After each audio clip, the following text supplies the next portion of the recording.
moindre tentative. Amnon avait un ami nommé Jonadab. J'aimerais que tu dises après moi un ami. Merci. Fils de Chiméa, frère de David. Et Jonadab était un homme très habile. Dans d'autres versions, on dit très rusé. Il lui dit, pourquoi deviens-tu ainsi chaque matin plus maigre, toi, fils du roi, fils de roi? Ne veux-tu pas me le dire? Amnon lui répondit, j'aime Tamar, sœur d'Absalom, mon frère. Jonadab lui dit, mets-toi au lit et fais le malade. Quand ton père viendra te voir, tu lui diras, permets à Tamar, ma sœur, de venir pour me donner à manger. Qu'elle prépare un mets sous mes yeux, afin que je les voie et que je les prenne de sa main. Amnon se coucha et fit le malade. Le roi vint le voir et Amnon dit au roi, je te prie que Tamar, ma sœur, vienne faire 2 gâteaux sous mes yeux et que je les mange de sa main. David envoya dire à Tamar dans l'intérieur des appartements, va dans la maison d'Amnon ton frère et prépare-lui un mets. Tamar alla dans la maison d'Amnon, son frère qui était couché, et il prit de la pâte, les pétrit, prépara devant lui des gâteaux et les fit cuire. Prenant ensuite la poêle et le versa devant lui, mais Amnon refusa de manger. Il dit, fais sortir tout le monde, et tout le monde sortit de chez lui. Alors Amnon dit à Tamar, apporte les mets dans la chambre et que je le mange de ta main. Tamar prit le gâteau qu'elle avait fait et le porta à Amnon, son frère, dans la chambre. Comme elle le lui présentait à manger, il la saisit et lui dit, viens, couche avec moi, ma sœur. Elle lui répondit, non, mon frère, ne me déshonore pas. Dis à ton voisin, ne me déshonore pas. Car on n'agit point ainsi en Israël. Ne commets pas cette infamie. Où irai-je, moi, avec ma honte? Et toi, tu serais comme l'un des infâmes en Israël. Maintenant, je t'ai pris par le roi, et il ne s'opposera pas à ce que je sois à toi. Mais il ne voulut pas écouter, et il lui fit violence. Il la déshonora et coucha avec elle. Dans d'autres versions, on dit, il la viola, la déshonora et la connut. Puis Amnon eut pour elle une forte aversion, plus forte que n'avait été son amour. Et il lui dit, lève-toi, va-t'en. Et lui répondit, n'augmente pas en me chassant le mal que tu m'as déjà fait. Il ne voulut pas l'écouter. Et appela le garçon qui le servait et dit, qu'on éloigne de moi cette femme, et n'a plus de nom, et qu'on la mette dehors et ferme la porte après elle. Elle avait une tunique de plusieurs couleurs, à l'exemple de Joseph, car c'était le vêtement que portait le fils du roi. Aussi longtemps qu'elle était vierge, le serviteur d'Amnon la mit dehors et ferma la porte après elle. Tamar répandit de la cendre sur sa tête et déchira sa tunique. Bigarrée, elle mit la main sur sa tête et s'en alla en poussant des cris. Absalom, son frère, lui dit, Amnon, ton frère a-t-il été avec toi? Maintenant, ma sœur, tais-toi, c'est ton frère. Ne prends pas cette affaire trop à cœur. Et Tamar, désolée, demeura dans la maison d'Absalom, son frère. Le roi David apprit toutes ces choses et il fut très irrité. Absalom ne parla ni en bien, ni en mal avec Amnon, mais il le prit en haine parce qu'il avait déshonoré Tamar, sa sœur. Parole du Seigneur. Que Dieu nous bénisse abondamment. Merci de nous rasseoir. J'espère que ton stylo est prêt. Ton agenda est prêt. Puisque j'ai avec moi le manteau doctoral et je vais prêcher tel un docteur pasteur.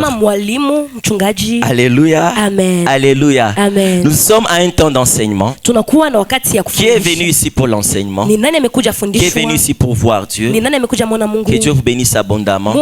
Je décourage tous ceux qui sont venus juste pour les Luyenge. La porte est encore ouverte pour vous rentrer.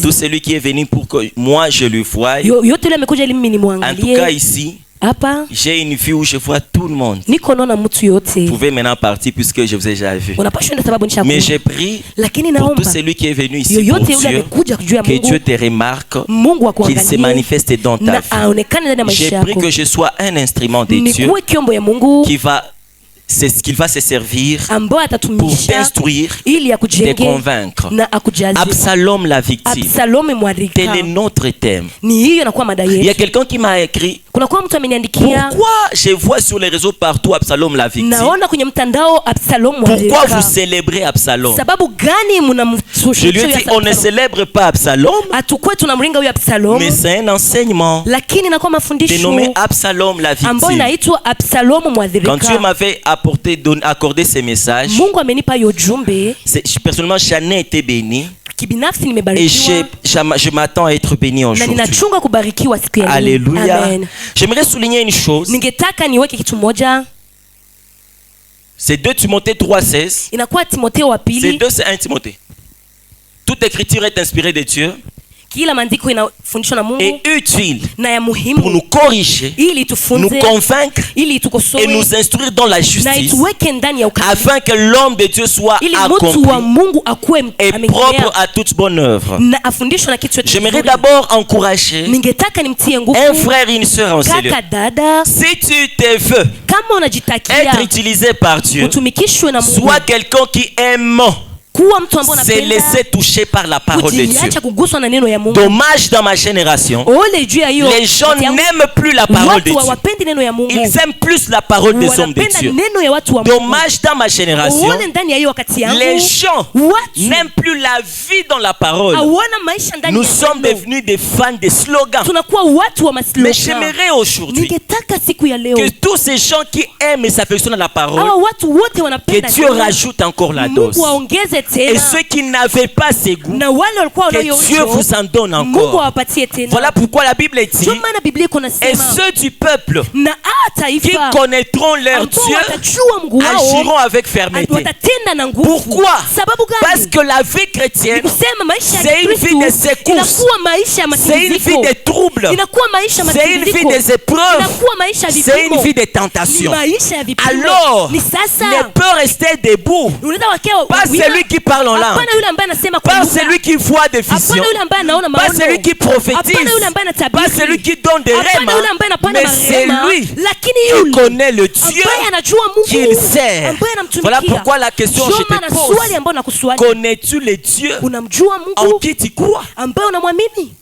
C'est au moment des troubles Ni wakati wa qu'on verra des machanganyiko personnes comme Daniel tutaona Mungu mtu kama Danieli, dire, même si dans la hata fournaise, kama ndani ya moto, je sais que mon Dieu najua Mungu est, wangu non, pas dans la fournaise, mais dans la cratère du lion. ndani ya simba. Mon Dieu est le lion de la Mungu tribu de wangu Juda. anakuwa simba wa kabila la Jetez-moi Yuda. là-bas, Munitupe il hapo, va me délivrer. hata C'est niokoa. comme Belshazzar, Ni kama Belteshazzar, il connaît son Dieu. anajua Mungu Il wake. peut dire, Anaweza même sema, si vous me jetez dans le feu, hata mnanitupa ndani je ya ne moto, veux pas me prosterner devant une statue, sitashuka mbele ya parce que Mungu, je sais que mon sababu Dieu najua Mungu wangu est le feu dévorant. anakuwa J'aimerais que moto quelqu'un mlao. dise aussi, Mtu aseme, même au devant de la hata maladie, mbele ya magonjwa, je ne veux pas fléchir, sitashuka, parce qu'il est le Dieu sababu Pharaon. anakuwa Mungu Même au milieu mponyaji. de l'insécurité, Hata mbele ya kukosa je ne craindrai msaada, rien, sitaogopa parce kitu. qu'il est ma bannière. Sababu anakuwa Il ngao est El yangu. Nissi, Anakuwa il est ngao Jehovah yangu. Nissi, Anakuwa il Mungu est Jehovah mkingo. Jireh. Anakuwa Mungu Tant que mwenye j'aurai anapenda. Dieu, Wakati je ne nitakuwa na craindrai Mungu, rien. sitaogopa Voilà pourquoi kitu. un homme qui connaissait Dieu Mtu ambaye alikuwa anamjua Mungu disait, anasema, même quand je marche dans la vallée de hata l'ombre de la nikitembea mort, mbele ya mauti, je ne crains aucun mal, sitaogopa kitu, car sababu il avait la connaissance alikuwa na de ujuzi l'omniprésence de Dieu. ya kukua ya J'ai pris Mungu. que Dieu ouvre tes yeux Naomba Mungu afungue macho et que yako tu vois na uone que Dieu est avec toi, Mungu anakuwa même nawe quand tu ne le vois pas. hata kama Et umuone. ce que j'aime avec Dieu, Yale ambayo nampenda na c'est Mungu là où on ne le voit pas le ni plus pale ambapo umuone qu'il se sana, manifeste miraculeusement. anajionesha. C'est là que tu ne sens pas sa Ni présence, pale usikie uwepo wake qu'il est. anakuwa. Alors, Sasa permettez qu'on entre directement. muniruhusu tuingie mbio C'est un mbio. voyage de 4 jours. Inakuwa safari ya siku ine. Nous avons commencé aujourd'hui, Tunaanza leo depuis 14 heures, kuanzia saa 2 Absalom la victime. Absalom mwadhirika. Alors le message a pour objectif Ujumbe inakuwa na lengo instruire le peuple de Dieu kuwafundisha taifa ya Mungu à travers la vie d'Absalom. kupitia kupitia maisha ya J'aimerais qu'au Absalomu, travers de cette histoire, kupitia hiyo historia que tu tires l'instruction. upate Qu'est-ce que mafunzo. Dieu veut de toi? Ni nini Mungu anataka Qu'est-ce juu que Dieu yako? attend de toi? Ni nini Mungu La anakuchunga deuxième des kwako? choses, Kitu ya pili, apporter la délivrance. kuleta C'est que uombolezo. j'aime quand je préparais ces programmes, Nilikuwa natayarisha hiyo Dieu ujumbe, m'a convaincu Mungu amenitia que moyo, beaucoup de vies seront délivrées par sa maisha parole, mengi par yatakombolewa sa puissance. kwenye nguvu Au yake. travers de cet enseignement, Kupitia hiyo il va apporter la délivrance. ataleta ukombozi. Mais aussi, Na sasa l'objectif de ces messages lengo tena ya hiyo est mada de guérir inakuwa kuponya le cœur meurtri, mamioyo ambazo zimekuwa les zimekufa âmes abattues na manafsi zimekuwa et zimekufa réparer les vies na brisées. kuzitengeneza maisha. J'ai pris que cela soit ton partage. Naomba yale ya Il y a un autre yako objectif que le Seigneur m'a accordé.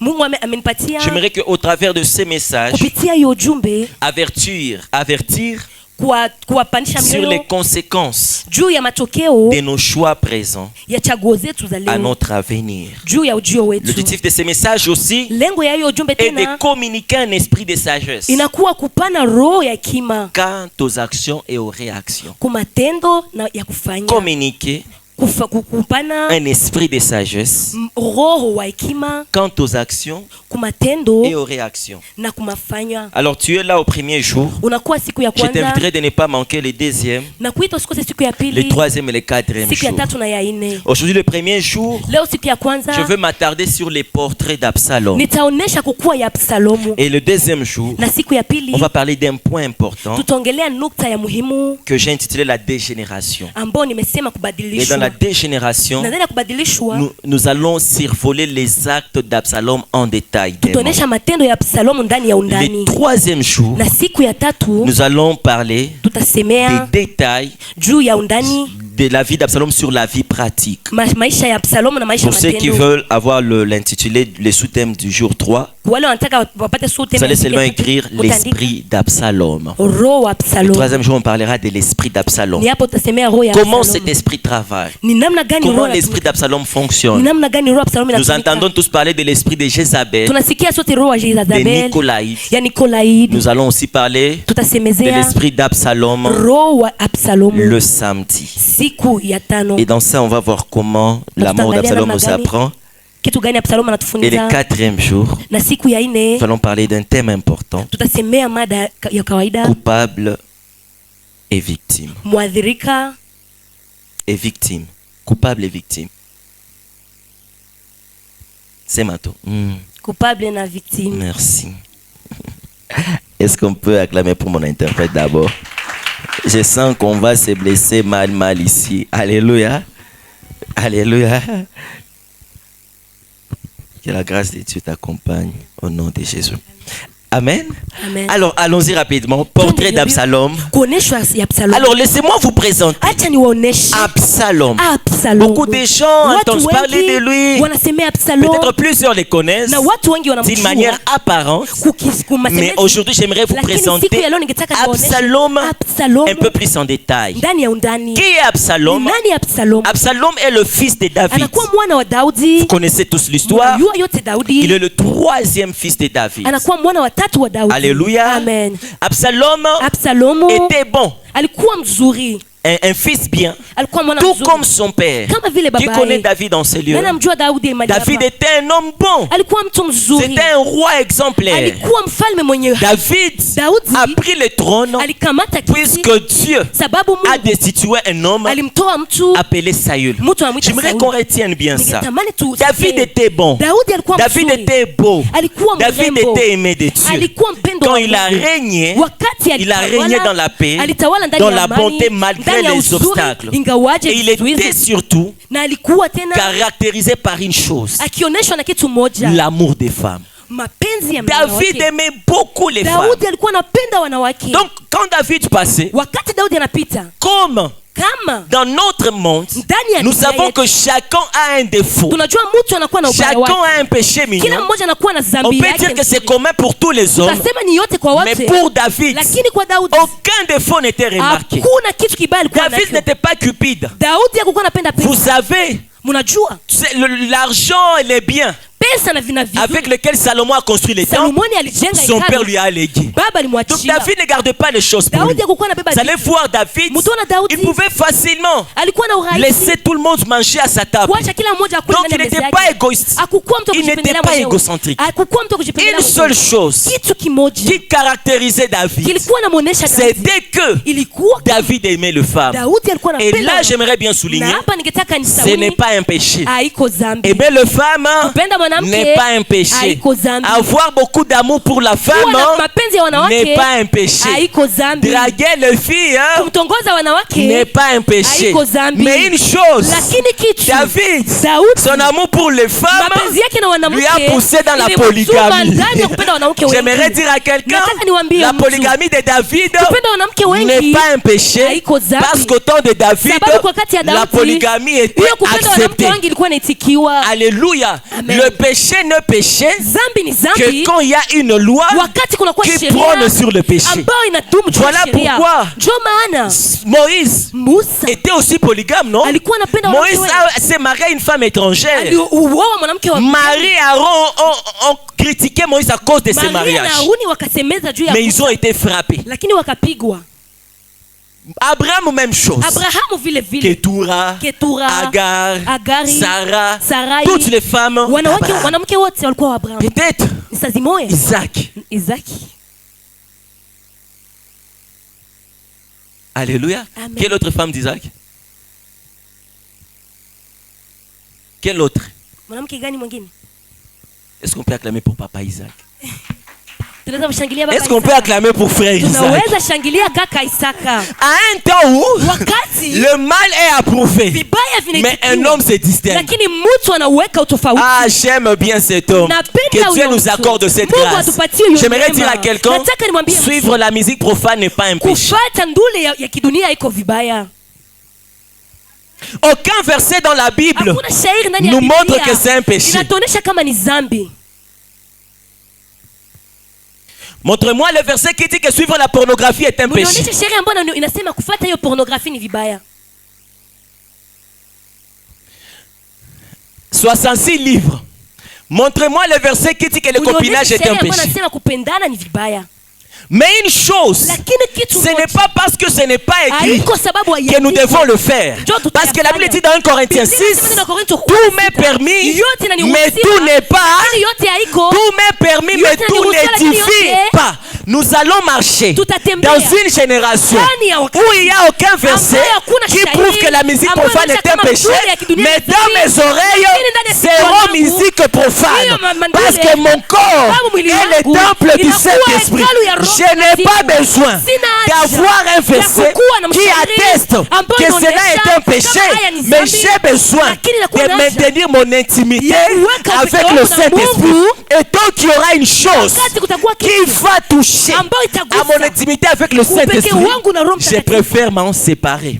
Voilà pourquoi maintenant pour les intimes, la musique profane est un péché. ndule ya kidunia haiko dhambi. Pour les chrétiens charnels, Kwa Wakristo wa kimwili écoutez. musikie. Pour les chrétiens charnels, Kwa Wakristo wa kidunia allez sur les films pornographiques. J'en connais des sites. najua nafasi ya kutafutia. Que si je commençais à citer ici, Nikaanza waonesha, vous allez croire que je fais la promotion. utawazia niko nawafanyizia. Vas-y. Wende. Qu'est-ce que j'aimerais marteler là? Ningetaka Tu n'as pas niwaambie. besoin qu'on soit derrière toi Hauna haja tukue nyuma afin yako. que tu te maintiennes dans la Ili foi. ujiweke ndani Tu ya n'as pas imani. besoin qu'on te réveille la nuit pour Hauna prier. haja ya Tu kulamusha n'as pas besoin siku. qu'on te dise lis Hauna la haja ya Bible. kuambia soma Isaac, Biblia. ton Isaka, père avait des femmes. babako anakuwa na Toi, mwanamke. cherche la Wewe femme. tafuta mwanamke. Parce que la valeur d'un homme Sababu ne mtu se mwanaume révèle pas haionekani quand il est derrière le femme. wakati anakuwa La nyuma ya valeur de l'homme, c'est quand il est avec Inakuwa la wakati femme. anakuwa na mke J'ai mmoja. pris, frère, Ninaomba que Dieu te kaka, donne la constance. Mungu akupatie Trouve kuweka. la femme de ta vie, accroche-toi à la femme.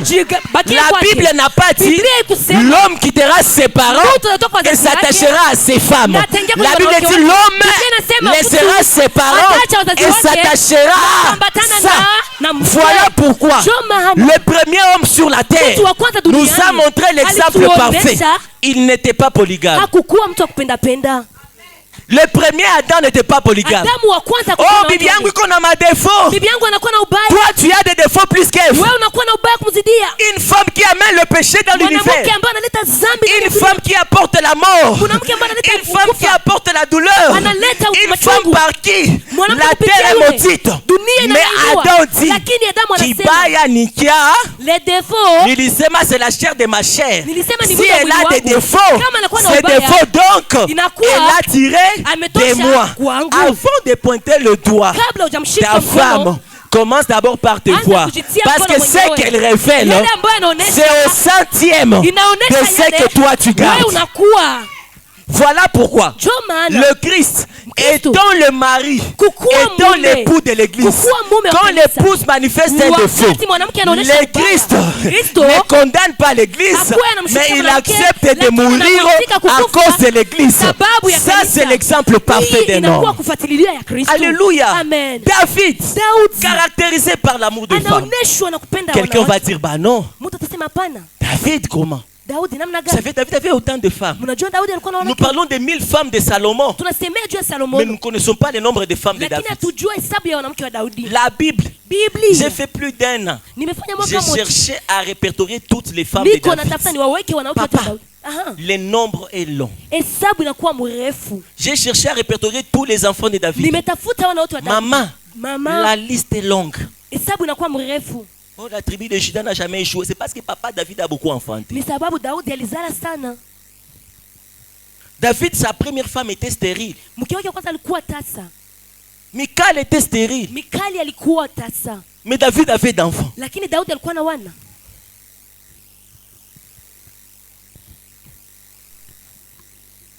Allons-y doucement. Twende pole pole.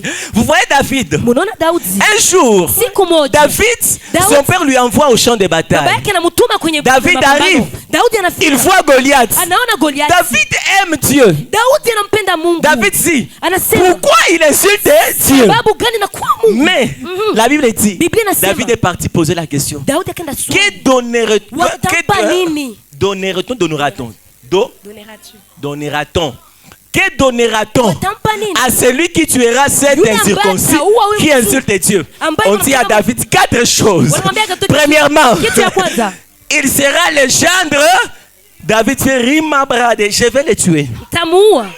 Dès que David entend que Anasikia c'est lui qui va tuer yule Goliath atamuua Goliath. sera le beau-fils du roi. Atakuwa mtoto. David regarde Daudi Saül. anaona Sayuni. Papa, je parle de Saül. Aha.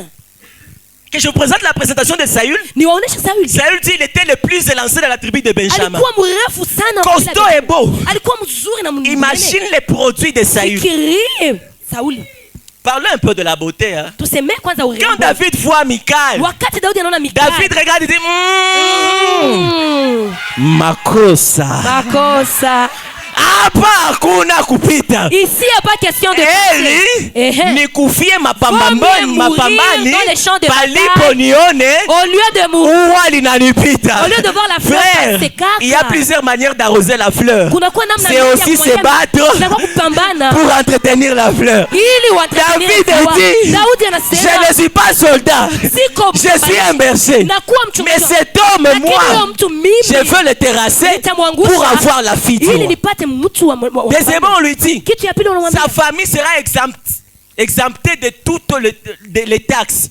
jamaa yake haitalipa hii mambo David yote. dit, ça c'est bon. Hii ni vizuri. Ah, le roi va l'élever. Ah, mfalme Il dit, c'est bon. anasema ni sawa. David part à un autre groupe. Anaenda kwenye Il demande, qu'est-ce qu'on donnera watapana à nini? celui qui va tuer? Yule ambaye ataua David voulait se rassurer. alitaka Parce que juu c'est normal. inakuwa Quand tu kawaida. tues, tu deviens un héros. Wakati C'est unakuwa normal mkuu, que le roi t'élève. inabidi mfalme Mais une akuinue. chose Lakini kitu était moja particulière dans la commission du roi. ya kimuhimu Il ndani ya était mfalme prêt à donner sa fille. alikuwa tayari David kutoa voulait mtoto. avoir la certitude. Daudi Est-ce alipenda que pale c'est ukamilifu. vrai? Ni On kweli va donner cette fille. atampana binti wake. David aimait les femmes. Daudi alikuwa Vous voyez anapenda. comment il a risqué sa vie? Mnaona namna gani alitenda maisha yake Il ya hatari. accepte de se confronter à un homme, Anaitika kupambana na mtu mais il dit lakini anasema ah, aha frère, soyons de David. kaka tuwe wa Daudi. Sois quelqu'un Ukuwa mtu qui sera prêt utakuwa à tayari affronter le vent, kupambana na le marais, pour avoir la pièce rare. ili upate hiyo kitu pain seul. muhimu ambayo ni yako Pas ses pekee. frères, quand Goliath vient, il fuit. Wakati Goliath anakuja unatetemeka. Batapano les filles. Parce mes scoters. Frère, shimama ondepigana. Lève-toi et combat. Eri ukufe. Vaut mieux mourir. Mikal abaki na kulia yo. Mikal reste en train de te pleurer. Il m'aimait. Pale pourquoi na poster ku TikTok na ku Facebook na ku Instagram.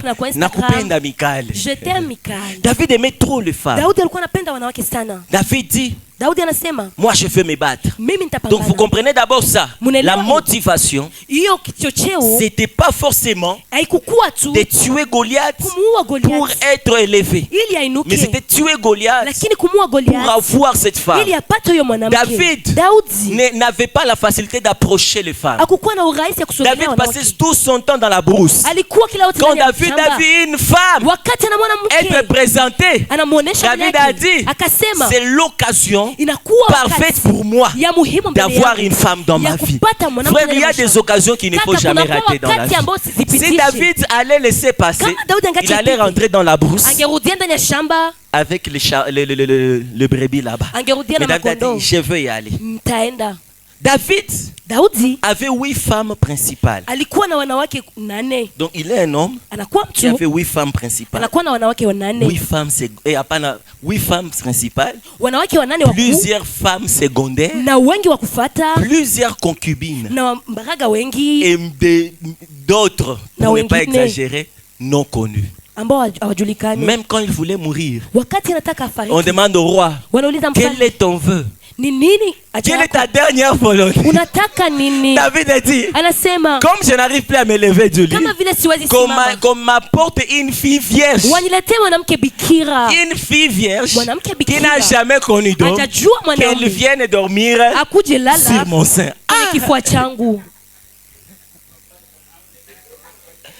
Quand je vois les gens parler de Salomon, papa, il y a plus pire. David, comment la volonté d'un homme mourant peut être seulement qu'une fille a kifua? Ça c'est traumatiser l'enfant d'autrui. Mais la Bible est précise. Mais il la toucha point. Si la Bible met l'accent là, donc David avait l'habitude.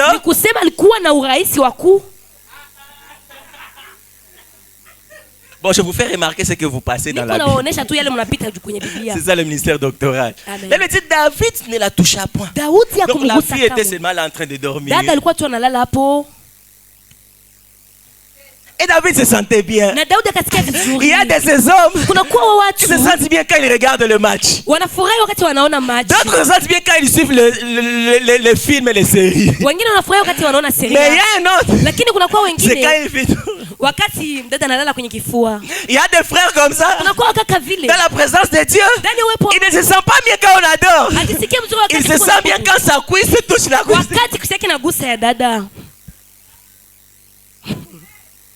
Il se sent bien quand il a touché la main d'une fille. Peut-être c'est un manque d'affection. Bah oui, tout prouve que David avait un manque d'affection. Comment seulement ton histoire n'est pas voilà, t'as eu Mikal, Bathsheba, les beaux Tébiko. Tous Abigail. Tu veux une femme vierge. David était trop jaloux. Il n'aimait pas qu'on touche ce qu'il y a à lui. En fait, on va en parler, on a le temps. Alors parlons un peu de femmes de David. C'est important. David avait 8 femmes principales.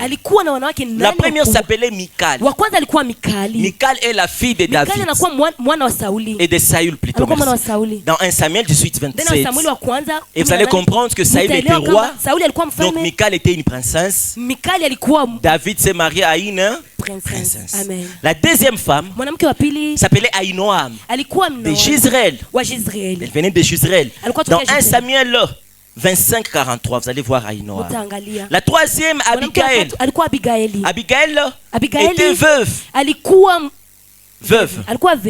Son mari s'appelait Nabal. mume wake alikuwa Vous anaita vous rappelez, Nabali. un jour, David était en train de fuir. Daudi alikuwa Et akikimbia puis ses serviteurs avaient faim. na huyo Il mtumishi a demandé de l'aide à Nabal. akaomba Nabal, au lieu même de les priver, Nabali ulia il a mwile mal répondu. akamjibu David était vibaya. en colère. Daudi C'est akasirika Abigail qui est venue na Abigaili et a dit à akaja David, akamwambia ne Daudi, regarde pas cet homme, c'est un fou. usiangalie mtu anakuwa Il a dit mkichaa. ça pour sauver son mari. Akasema ili David allait les amponeshe tuer. mwake. Daudi Mais David ne l'a pas tué akumuua à cause de la femme. juu ya Et mwanamke. quand David est parti, Na wakati anaenda les gens ont cru que David a laissé passer l'affaire. watu wakadhani Daudi ameacha kitu kipite.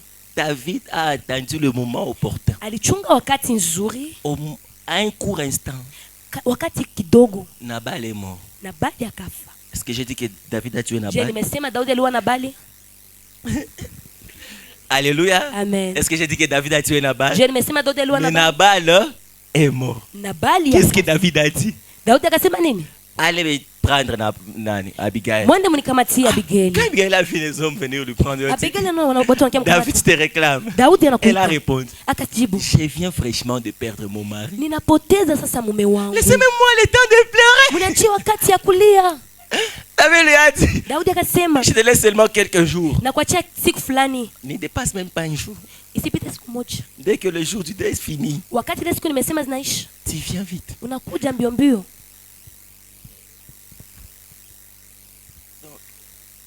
Donc quand il voyait cette femme parler, Wakati anaona mtu kasema, il a dit, akasema, sipendi mwanamke anikatale juu ndaua bwanake. je ne veux pas que cette femme me refuse parce que je vais Simeon. tuer son mari. Mais ndachunga bwanake akufa. Je vais attendre que son mari David meure. était prophétique. Daudi alikuwa na mnabii. Amen. Il avait une patience. Alikuwa na usubira. Il savait calculer les temps. Alikujua kuhesabu wakati. La quatrième, Na mwanamke wa nne, j'aimerais qu'on l'écrive bien pour ceux qui écrivent. tuandike vizuri kwa C'est leo. Maaka. Maaka. M-A-A-C-A. Elle était fille de Talmaï. Alikuwa mwanamke wa Talmaï Talmai. était roi. Talmai alikuwa Il était le roi mfalme. de Geshur. Mfalme wa Geshur. Geshur, c'était un royaume, Inakuwa ufalme je crois, du nord-est d'Israël. ya huko Israeli. De Samuel 3.3. La cinquième s'appelait Agit. Watano alikuwa Agiti. Tous sont dans 2 Samuel 3. Wote wanakuwa ndani ya Samueli wa La pili. sixième s'appelait Abital. Wa sita Abitai. La septième Egla. Wa saba Aitla. Et la huitième Na wa nane Bathsheba. Bathsheba. J'aimerais qu'on entre dans la chiffrologie, qu'on prenne le 4 et le 8. Alléluia. Mpenda tuingie ndani ya hesabu. On va y aller doucement. Tutaenda kirahisi. David aussi Daudi naye avait d'autres femmes alikuwa na wengine et wanawake des concubines. na On n'a pas wambaraga. le temps d'en citer. Hatutakuwa na wakati ya C'est dans 2 kuwasema. Samuel 5.13. Inakuwa ndani ya Samueli wa pili. Allez-y lire dans 1 Chronique 3.9 aussi. Entre autres, Na ndani ya yote la Bible nous présente Biblia kunatuonesha 16 garçons de David. wanatuonesha wana wa Donc 16 wa les Daudi. enfants reconnus dans la Bible Wale de David, wanajulikana na Biblia cités, wanasemwa son nombre de 16. wanakuwa Et il 16. faut bien préciser Inabidi kusemea que les vizuri garçons, wanaume pendant que David avait beaucoup d'enfants filles, wakati alikuwa na wasichana mais wengi, vous savez plus bien que dans la culture juive, les filles ne sont pas citées. wanawake walikuwa wahesabiliwe. Alléluia. Amen. Alléluia. Amen. Vous avez vu les noms des femmes de David? Mliona majina wanawake wa Daudi? Alors celle qui nous intéresse, Wale ambao c'est la wanatuangalia quatrième femme, ni huyo mwanamke wa nne, Maaka. Maaka. Maaka Maaka est la mère d'Absalom. anakuwa mama wa Absalomu. C'est-à-dire David s'est marié à une femme, Daudi alimuoa mais la mwanamke, femme était fille du roi. lakini alikuwa mwana wa mfalme. Mais aussi une chose, Na kisha tena kitu, David ne choisissait jamais ses femmes au hasard. hakukuwa anachagula wale wanawake kwa hivi Bien que vitu. David avait l'amour pour la femme, Hata kama Daudi alikuwa na mapenzi ya David wanawake, n'entretenait des relations pas avec n'importe quelle femme. hakukuwa na uhusiano na mwanamke wa C'est bien de urahisi. dire que David aimait les femmes, Daudi alikuwa anapenda mais il faut wanawake, bien souligner lakini inabidi que kuweka- David n'aimait pas toutes les femmes. Daudi hakukuwa anapenda kila Vous allez mwanamke. remarquer Mutaangalia que toutes les femmes de David, wanawake wote wa si Daudi, elle n'était pas fille du roi, kama haiko mtoto wa elle était mfalme, une femme vertueuse, alikuwa mwanamke mkamilifu, une femme sage, mwanamke et mwenye par défaut hekima, belle comme na Bathsheba. anakuwa mzuri kama Voilà Bathsheba. pourquoi il a choisi Maaka, Ndio maana alichagua parce que Maaka. le père était roi de Geshur. Sababu baba yake alikuwa mfalme wa C'était Geshur. une nation, un ilikuwa royaume taifa, du côté nord-est. ilikuwa huko este. Pourquoi David s'est marié avec Maaka? Sababu gani Daudi alimuoa C'était Maaka? pas par amour. Haikukuwa kwa mapenzi. David s'est marié avec cette Daudi femme alimuoa mwanamke pour des raisons d'alliance. kwa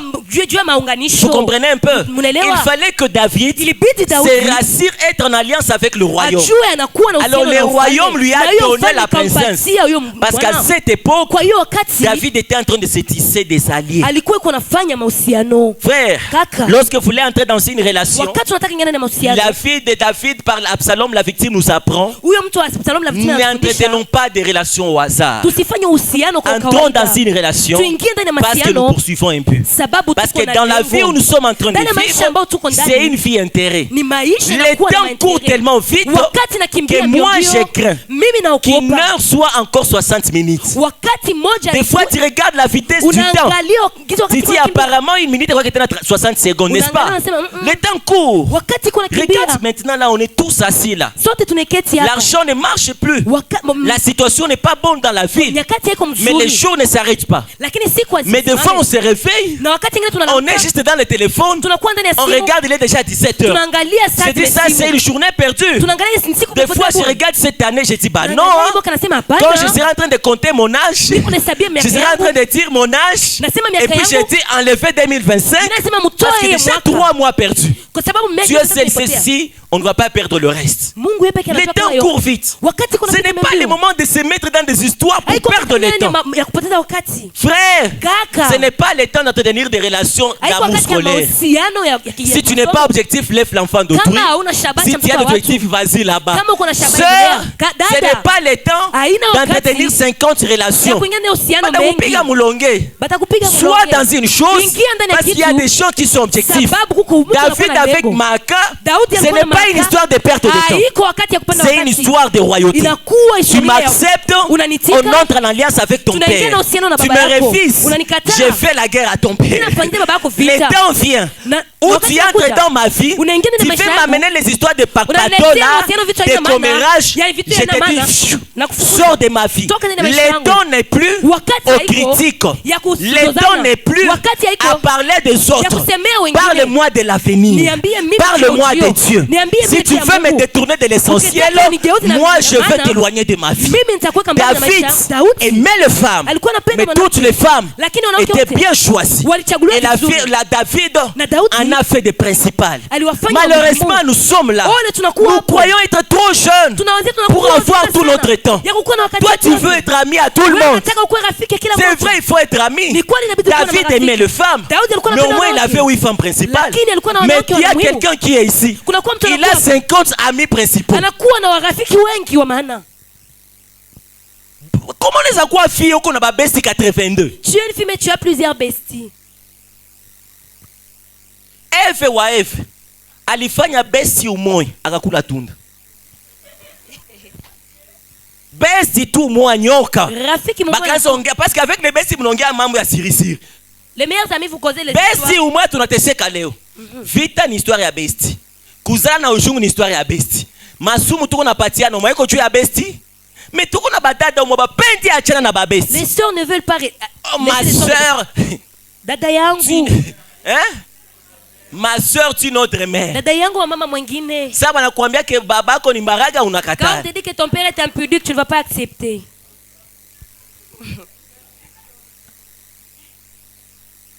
Besti. Et on le voit dans les églises. Na tunaona ndani ya Et kanisa. ils ont spiritualisé les besties. Wanafanya ubesti na kuwa ndani ya kiroho. Pas étonnant que le lesbianisme résonne avec les besties. Parce que dans l'histoire des besties, là, il y a le lesbianisme. Historia ya ubesti kuna Beaucoup de besties que vous voyez ici, elles se donnent des bisous en secret. Wanajipatia mabusu ndani ya Ou bien si tu dis que banaume si yakomala, usha chikomalisha na besti wako. Vous savez qu'on ne le sait pas. Et les histoires des besties là, na hiyo mahistoria ya ça bati. n'édifie jamais. Haipani Au contraire, ça vous détruit vous tous qui êtes à inawaharibisha l'entourage. nyote mnakuwa ndani ya hiyo. Sono les besties. Tu vois ta bestie. C'est quoi ta kukula bwana mubunyu? Les jours il va te prendre ton mari dans le foyer. Uta comprendre tu nini Mungu kwake na rafiki mbinguni. Utaelewa pourquoi Dieu n'a jamais d'amis. Il a seulement élevé un ange, il s'est révolté. Toi tu es créé à l'image de Dieu. Wewe umewekwa kwa sura ya Mungu. Jésus, Yesu Jésus ne fait jamais d'erreur, ça va. Yesu afanye kamwe Mais dhambi. Jésus, homme, a fait d'erreur. Lakini Yesu mwanadamu Dans Jean afanya 15, il kosa. dit, je ne vous appelle plus mes serviteurs. Siwaite tena wafanya- Désormais, na sasa vous êtes mes besties. munakuwa marafiki Vous zangu, êtes mes amis. munakuwa Parce marafiki qu'un serviteur sababu ne sait mtumishi pas ce que son maître fait. ajue ile ambayo Mais un Bwana- ami, lakini rafiki c'est ce que son ami fait. anajua ile ambayo rafiki Comment alimutuma? il y a quelqu'un qui lui a envoyé Mumatie 26 kanza ya mayama. Kwa kweli, En vérité. mcha wenu atanitoa. quelqu'un de vous va me trahir Babesi wanaanza ulizana. barafiki wanajiswali Cheni mimi? est-ce que c'est moi Cheni mimi? est-ce que c'est moi Hérode alikutafuta pendant 33 ans. Hérode a cherché pendant 33 Alishindwa ans kupata. il a échoué de Besti trouver Juda Besti Yuda anapata occasion moyo. il y trouve la force Unasulubishwa. tu es crucifié Je préfère napenda avoir beaucoup d'ennemis qu'avoir beaucoup d'amis. kuwa na wadui wa mingi kuliko kuwa na marafiki mengi Parce que les ennemis d'aujourd'hui, les Sababu, amis d'aujourd'hui marafiki wa sont leo eux les ennemis de demain. ni wale madui wa kesho. L'oreille qui t'écoute aujourd'hui, Sikio ambayo kuna kusikia l'oreille qui sikio entend tes confidences, iko nasikia est masiri la zako même leo. bouche qui va te trahir demain. Itakuwa hiyo kinywa itakutoa kesho. Siri tunazijua kae. Les secrets nous les connaissons comment? Ule ni wangu wa ndani ndani ni roho yako. Mimi Celui-là, na roho c'est yako pour moi inashindwa de weka dedans. maneno. Hata ton cœur a du mal à garder un secret. Ni fula mtu. Nashi ba pasteur mtu anakeka tuambia Même nous, le confesser tout la pasteur, quelqu'un veut Bible. se confier et nous les prêchons. Et si ezi fanya kitu kabla si Je ne peux faire si rien jamwambia besi. sans en parler à ma belle-fille. Merci. 3 anges Wamalaika watatu sont descendus. walishuka Ils sont partis chez leur bestie Abraham. wakaenda kwenye besti wabo. Tunatenda bomola Sodome na Gomorre. Nous allons détruire Sodome et Besi Gomorrhe. akawaambia Besti leur dit, akaanza intercéder. il commence à Besi intercéder. akaanza intercéder. Ba bwana ole Ces tu gens, batupe moto. Au lieu de jeter le Kisha feu barudie. et rentrer, Vous savez, c'est dans Proverbe 7, c'est la Bible dit. inakuwa ndani ya Mon mezani. fils, Mwana wangu, fais attention aux lèvres doucereuses de la femme séduisante. Parce qu'à force d'écouter, tu vas tomber sous son charme. Batu, ba malaika banakuya aribisha Sodoma na Gomorre. les anges viennent détruire Sodome et Gomorre. Ole ba bomole. Au lieu de détruire, Njo bale banaanza apiga masolo Abraham. ils commencent à faire des confidences. Tena à bakasema Abraham. bien. Et ils commencent à dire, Allons-nous faire une chose tutafanya kitu sans dire à bila l'autre? kukwambia rafiki. Ile mstari kupenda ambia kila mtu unasema njoko bana kulogeaka. Unapata proposition ya kazi ushambia deja. Tu as une proposition, tu pars en par- moya tia kadena. D'autres choses faut garder pour toi. Na tunapanteka marekete tu mwintersoni balozi. Et ces gens qu'on donne nos requêtes dans l'intercession, Pourquoi ce sont mon balozi? ce sont des sorciers. La meilleure stratégie à l'intercession, c'est que balozi mukanisi, moi intercession. Je voulais te voir pas ta marekete. Tant qu'il est informé, il sait comment mettre des Wakati stratégies. anajua namna gani ya kubadilisha vitu. Vous n'avez jamais réalisé que Amuja angalia. quand tu gardes ton histoire dans toi-même, tu Wakati réussis. unaweka kitu yako ndani ya wewe peke Essaie yako. seulement de dire à quelqu'un. Pima tuambia mtu. Je vais aller wanasambia mwenzako. Il commence à dire, Tulikia na mission. on est venu avec une mission. Tulikia bomo la Sodoma na On est Gomorre. venu détruire Sodome et Besi Gomorre. na kanza persuader. Besti commence à Besi convaincre. kwa vitu wengine wanasikiaka. Il y a d'autres choses Ayo qu'on kila entend. sanjo ya kupana shauri. Et ce n'est pas tout le temps qu'on doit conseiller. Utabomola tu. Vous allez Hata détruire. uko bagiste. Pendant qu'il y a des justes. Ouais na l'autre mulipiganaka. Qui t'a dit qu'il Toi et est l'autre, vous juste? vous êtes battus. Qui t'a dit qu'il est juste? Kama kuko ba 40, Pendant qu'il y a 40, ba 30, 30, ba 10. 10, Besi anamwambia kuna. Kumwisho Besi anakuwa bishamwambia bon tutasauver l'autre. on va sauver l'autre. Besi alikuwa na mission ya kubomola. Betty avait la mission de détruire. Kulwa mbali. Détruire. Besi akakuwa bishaingie mu Sodoma. Nibendeleshe. Vais-je continuer? Sibalita wa violer muni. Vous connaissez l'histoire des 3 anges dans Sodome et Gomorre? Ils sont entrés dans la maison de l'autre. Wanaingia ndani La ya Bible dit la nuit, ils ont attendu à la porte. Les gens de la ville ont dit, Watu fais sortir les hommes qui sont dans la watu maison. ambao- Nous voulons les connaître. tunatamani tuwajue. Eh, comment on les connaître dans un kujua jina bovani. Les connaître là, c'est coucher avec eux. Ni kuzini nao. Parce qu'on est venu détruire Sodome et Gomorre à cause de l'homosexualité et tout le mal. Et les hommes sont venus, ils ont voulu coucher avec les 3 anges. Les 3 anges, votre mission, c'était pas être là-bas. Kazi yenu iko kukuwa pale. C'était de détruire. Ni Comment kuharibisha. vous êtes retrouvés là-bas? Namna gani mnajikuta hapo?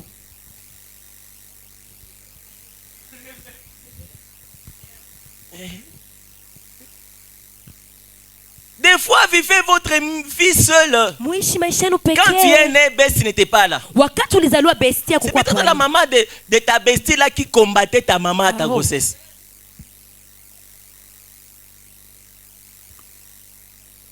Réclamation. kuitiwa. Unapata nemo unaokoka. Tu as la Tu grâce. sais tu que es dans, sauvé. dans le monde, tu avais un problème d'amitié. Ndani Dieu ya le croit, dunia ulikuwa na shida ya rafiki. Tu pars à l'église. Sois ami à Jésus. Kuwa rafiki wa Yesu. Au moins, lui, il a accepté cette erreur d'être ton ami. Mhm.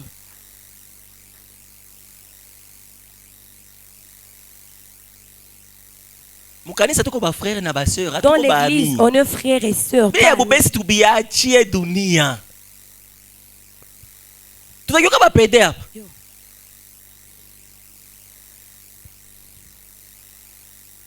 Aseme ça. Quand le corps se rapproche, le cœur s'attire. Wakati mwili na banana na mioyo Et quand zinakokutana. aussi le cœur s'attire, le corps s'attire. Na wakati mioyo zinakokutana. Parce que tout le monde court en frère, moi j'avais ba mimba. Tu as bubesi. Sachez limiter vos relations. Mujue kuweka mpaka. Angalia makulete ya maana maisha Quelqu'un kiae. qui est personne Epenge dans ta yae. vie. Muweke mbali. Hapana muro. Mu Pas dans maisha le cœur, yako. dans ta vie. Eplenge yae pale. Mais wewe tuko na wewe umu. Hata mashile mudindo ni barafiki yako. Babesi. Tuko na wewe umu. Mulimba.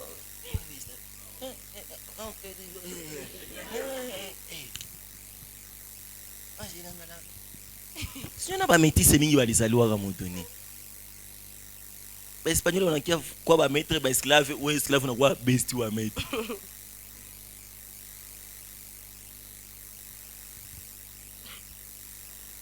Alléluia. Amen. Alléluia. Amen. Alléluia. Amen. Tu as un WhatsApp mais tu n'es pas appelé à parler à tout le monde. Amen. Na intelligence artificielle tu quand tu chat GTP comment ziongele chata ba 50 yo pe kitawezi. Comment toi tu veux être ami à tout le monde? Wewe unatamani kukuwa rafiki wa kila mmoja. Ça Hiyo c'est satanique. inakuwa uchawi. Si tu veux reconnaître un diable dans l'église, Ukataka ujue shetani ndani ya c'est kanisa. celui qui se fait ami à tout le monde. Yule anakuwa rafiki wa kila yeyote. Ça ne fait pas. Le troisième jour, on va en parler en Siku ya tatu profondeur. tutasemea ndani ya Comment ulinzi. l'esprit d'Absalom se réalise, se Namna manifeste. gani roho ya Absalomu Vous inaonekana. comprenez un peu? Mnasikia Donc le mariage de David était politique. ndoa ya Daudi ilikuwa ya wanawake wengi. Et là maintenant, Na sasa quand il s'est uni à Maaka, wakati ils akajambatisha ont donné Maaka, naissance. wakazaa. Mais l'enfant qui est né, Lakini mwana c'était amezaliwa un enfant en qui ilikuwa mtu il y avait ambaye la réclamation royale. alikuwa na udai ya Donc ufalme. quand Absalom est né, Wakati Absalomu il est anazaliwa différent de quelques autres enfants anakuwa de kinyume na David. watoto Parce wengine que wa Daudi. Absalom, Absalomu sa maman est une princesse. mama yake anakuwa mwana wa mfalme. On se comprend? Tunaelewana? Son père est un roi. Baba yake ni Vous mfalme. imaginez les sangs mêlés Mfikirie damu d'un inachanganywa. roi est une princesse. Mfalme Donc na l'enfant qui naît, mwana ambaye il a anazaliwa toujours cette envie de dominer. anakuwa na hiyo haja Et ya c'est là kutawala. le problème de cet Na homme. ni hapa shida ya Il est Absalomu. né, mais il y Anazaliwa avait la domination dans son sang. lakini anakuwa na utawala Il ndani ya est damu né, yake. mais Anazaliwa il avait le gène royal. anakuwa na damu ya D'autres utawala. sont devenus rois, Wengine wakuwa mais lui il est né fils du roi. lakini yeye anazaliwa mwana Sa wa maman, mfalme. princesse. Mama yake Et une princess. chose choquante, Na kitu kya kuvuta, Absalom Absalom n'était pas 100% israélite. akukuwa Mwisraeli 100%. Parce que sa maman sababu mama venait de yake Geshur. alikuwa kutoka La Geshuri. maman d'Absalom n'était pas israélite. Mama yake na Absalom akukuwa Et là, na hapo Absalom était une métisse. Absalom alikuwa métis. Alléluia. Amen. Alléluia. Amen. Et voilà pourquoi, Na ndio maana déjà quand on parle de la présentation d'Absalom, wakati tuko nasemea kuoneshwa ya la Absalom, Bible va dire Biblia il itasema avait une beauté exceptionnelle. alikuwa na urembo wa upekee Contrairement à tous les autres rois de la Bible, kinyume na wafalme tous wengine wa les autres Biblia. garçons, Wengi Absalom, sa beauté était exceptionnelle. uzuri wake ulikuwa wa upekee. Pourquoi? Sababu gani? Parce que sa beauté Sababu urembo venait de l'Afrique. ilikuwa natokea kwenye Afrika. Geshur, Geshur dans la localisation, ndani ya était kutafuta une nation ilikuwa taifa du côté de la Libye. ya ngambo ya Donc Libya. Absalom Absalom était juif, alikuwa Myuda arabe. wa Kiarabu.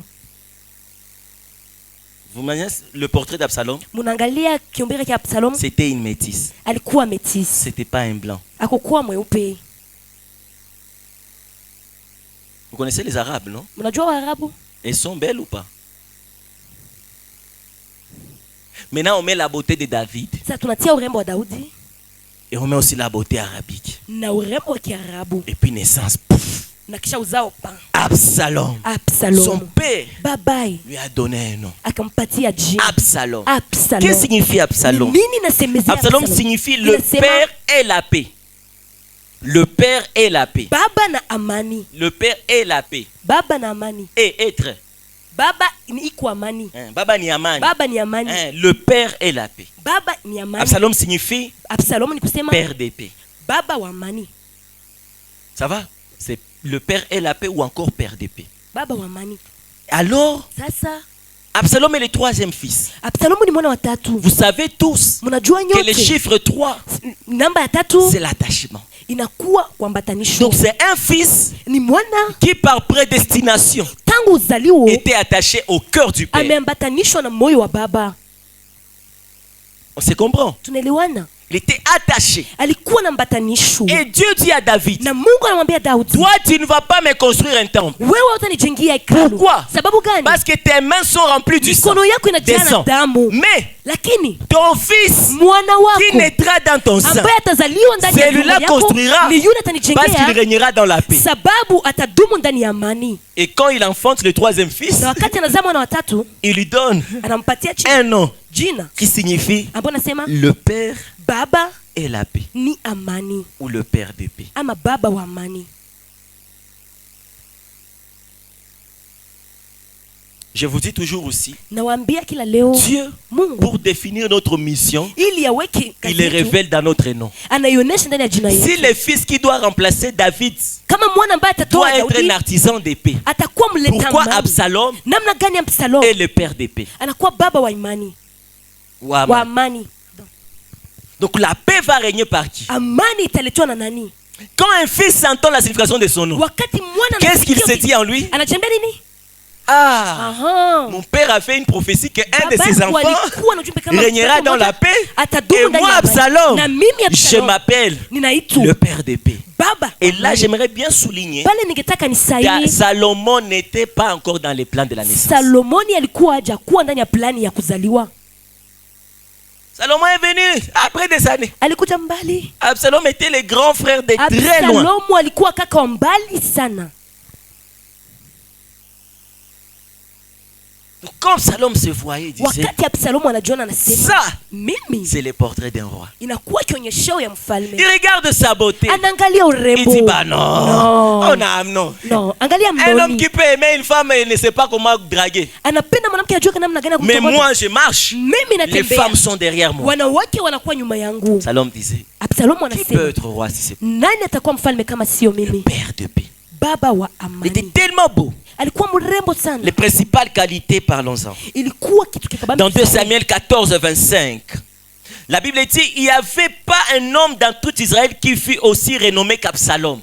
Il était tellement renommé Alikuwa mkuu sana pour sa beauté. juu ya urembo wake. De la plante du pied au sommet de la tête. Kuanzia kumuguu mpaka kukichwa. Ah, j'aime cet état. Napenda Il yote. n'y avait point en lui de défaut. Akukukuwa ndani mwake ubaya. Ah, vous imaginez un homme Mnaangalia mtu qui n'a pas de défaut. ambaye ana Qui ubaya. connaît son défaut corporel ici? Nani anajua ubaya wa mwili wake? C'est quoi ton défaut, papa Eli? Qui tu as qu'on a pengam? Ouais, c'est un défaut. Il n'a Qui pas d'autre a pas. un défaut? Oui. Qui doit aller comment il a pengam? C'est un défaut. Il faut accepter. Frère Salomon Goulapoua, ne va pas être trop à machina. Déjà, moi, je regarde mon nez, je dis, Mungu wangu. Après, que tu funga munyumba mwana mtu saa ser Uriel manafunga disha wanatosha tu boxe mwa kidogo atakufa mbio. Jumda kokota yata kokota mara 5. Njo yangu limoe. Frère Arsène alikuwa ngana méditer. Mais Absalom, Absalom. la Bible dit, Biblia de la inasema plante des pieds kuanzia kumguu jusqu'à la terre, mpaka kichwani il n'avait point de défaut. akukuwa kamwe na ubaya. Frère, la Bible n'a pas exagéré. Kaka, Biblia La Bible a dit la vérité. Biblia inasema kweli. Oh, est-ce qu'il peut y avoir des hommes Je, sans défaut? kunakuwa mtu bila ubaya? Ouais. Ndio. Absalom. Absalomu. Quand la Bible parle de David, Wakati Biblia inasema Daudi la Bible dit qu'il avait des beaux yeux. alikuwa na macho nzuri. Mais on s'arrête par là. Pourquoi? Wanatia pale sababu gani? Parce qu'il n'y avait point d'autre chose à inventer. Hakukuwa vingine vya Mais kuongeza. Absalom, Lakini Absalom Beau dans la taille, je sais pas. Murembo Quelle ndani taille ya il avait. mpira. Visage. Sura. Tu dis, ça c'est l'image de Dieu. Unasema hii ni picha ya Mungu. Talité au lobby. Ça, non. Parce qu'il ne ressemblait pas à tous les autres. Alikuwa fanana Lui, kila mtu. c'était une métisse. Yeye alikuwa métis. C'était un hybride. Alikuwa muibriki. Hybride, donc mélange. Alikuwa na changa. Et quand il marchait, Na wakati il anatembea s'est distingué. anakuwa akijiweka pembeni. Beau, la voix était belle. Sauti nzuri nyororo. Il avait des ongles. Anakuwa na Il makucha. avait des canfouinques. Vous connaissez les canfouinques? Murundi. Non, Murundi, Mumashi. Kafouinques. Murundi. Unaangalia Murundi ya mwanaume unasema pana shia hapa tukipandisha hapo unasema uchi mwana kamituga. Mais Absalom marchait. Absalomu anatembea. La Bible dit, Biblia tout inasema le peuple l'admirait. taifa yote ilikuwa ikimupenda. C'est admirer. Mnajua kupenda? Admirer. Kutamani. C'est-à-dire, quand un homme passait avec sa copine, Wakati mtu anapita na puis Absalom passe, Absalomu anapita, le cœur de l'homme faisait tching. La femme restait qu'en train de voir Absalom passer. anabakia akiangalia Absalomu akipita. L'homme ne pouvait pas Mwanamume yangeweza. porter atteinte à la femme parce que même lui aussi était en train de Hata rester. mwenyewe de rêver Absalom. anaangalia.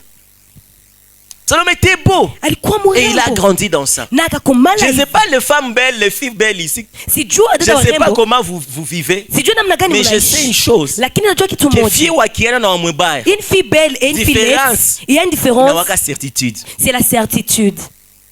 Quand une fille est belle, Wakati mke ni elle mrembo, marche avec certitude, n'est-ce pas les filles anatembea belles? akijiamini. N'est-ce pas les filles belles? Nous avons d'abord de Tahiti parce que normalement toute fille est belle, non? Amen. Quand tu sais que tu es belle, Wakati unajua uko tu mrembo, marches avec certitude parce que personne n'était. unatembea ukijiamini. Moi, depuis que j'avais su que j'étais beau, Mimi tangu nilijua niko mrembo,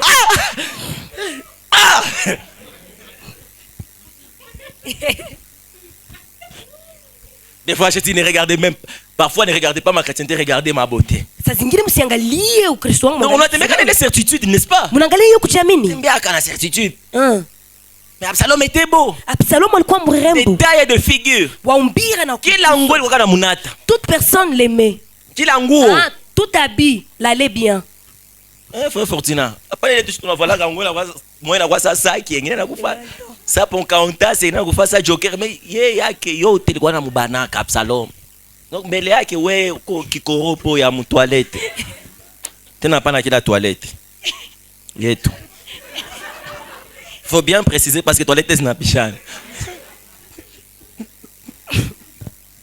Alors cette beauté Na hiyo lui a urembo accordé l'admiration de tous les peuples. ikampatia kutamanishwa na taifa yote. Sa chevelure, Nywele zake, la chevelure d'Absalom nywele za Absalomu était aussi célèbre. zilikuwa Il zizuri. coupait la chevelure une Alikuwa fois l'an. akikata nywele limoja kwenye mwaka, Et ses cheveux, na nywele quand il zake coupait, qu'on pesait. wakati wanakata wanapima. Ça pesait 2,3 kilos.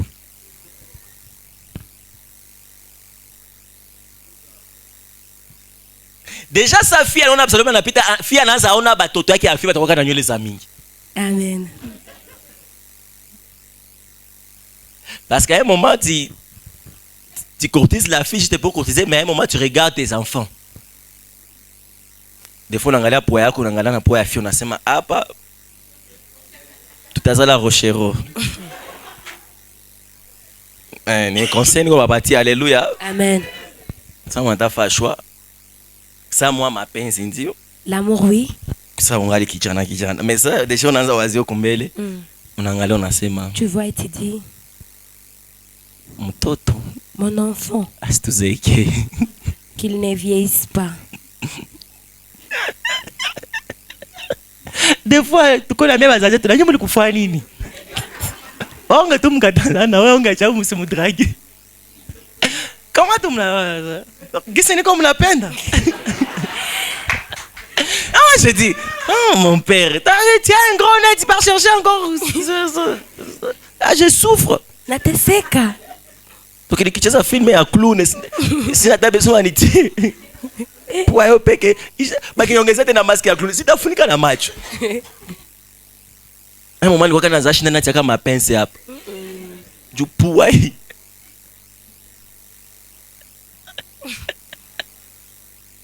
Yata ni makonsekansi ya nini ya bazazi. Tout ça. Nkosa mama kwa kama unazala mtoto unambu. Sasa vile mama yake na papa ile yale kwa mu.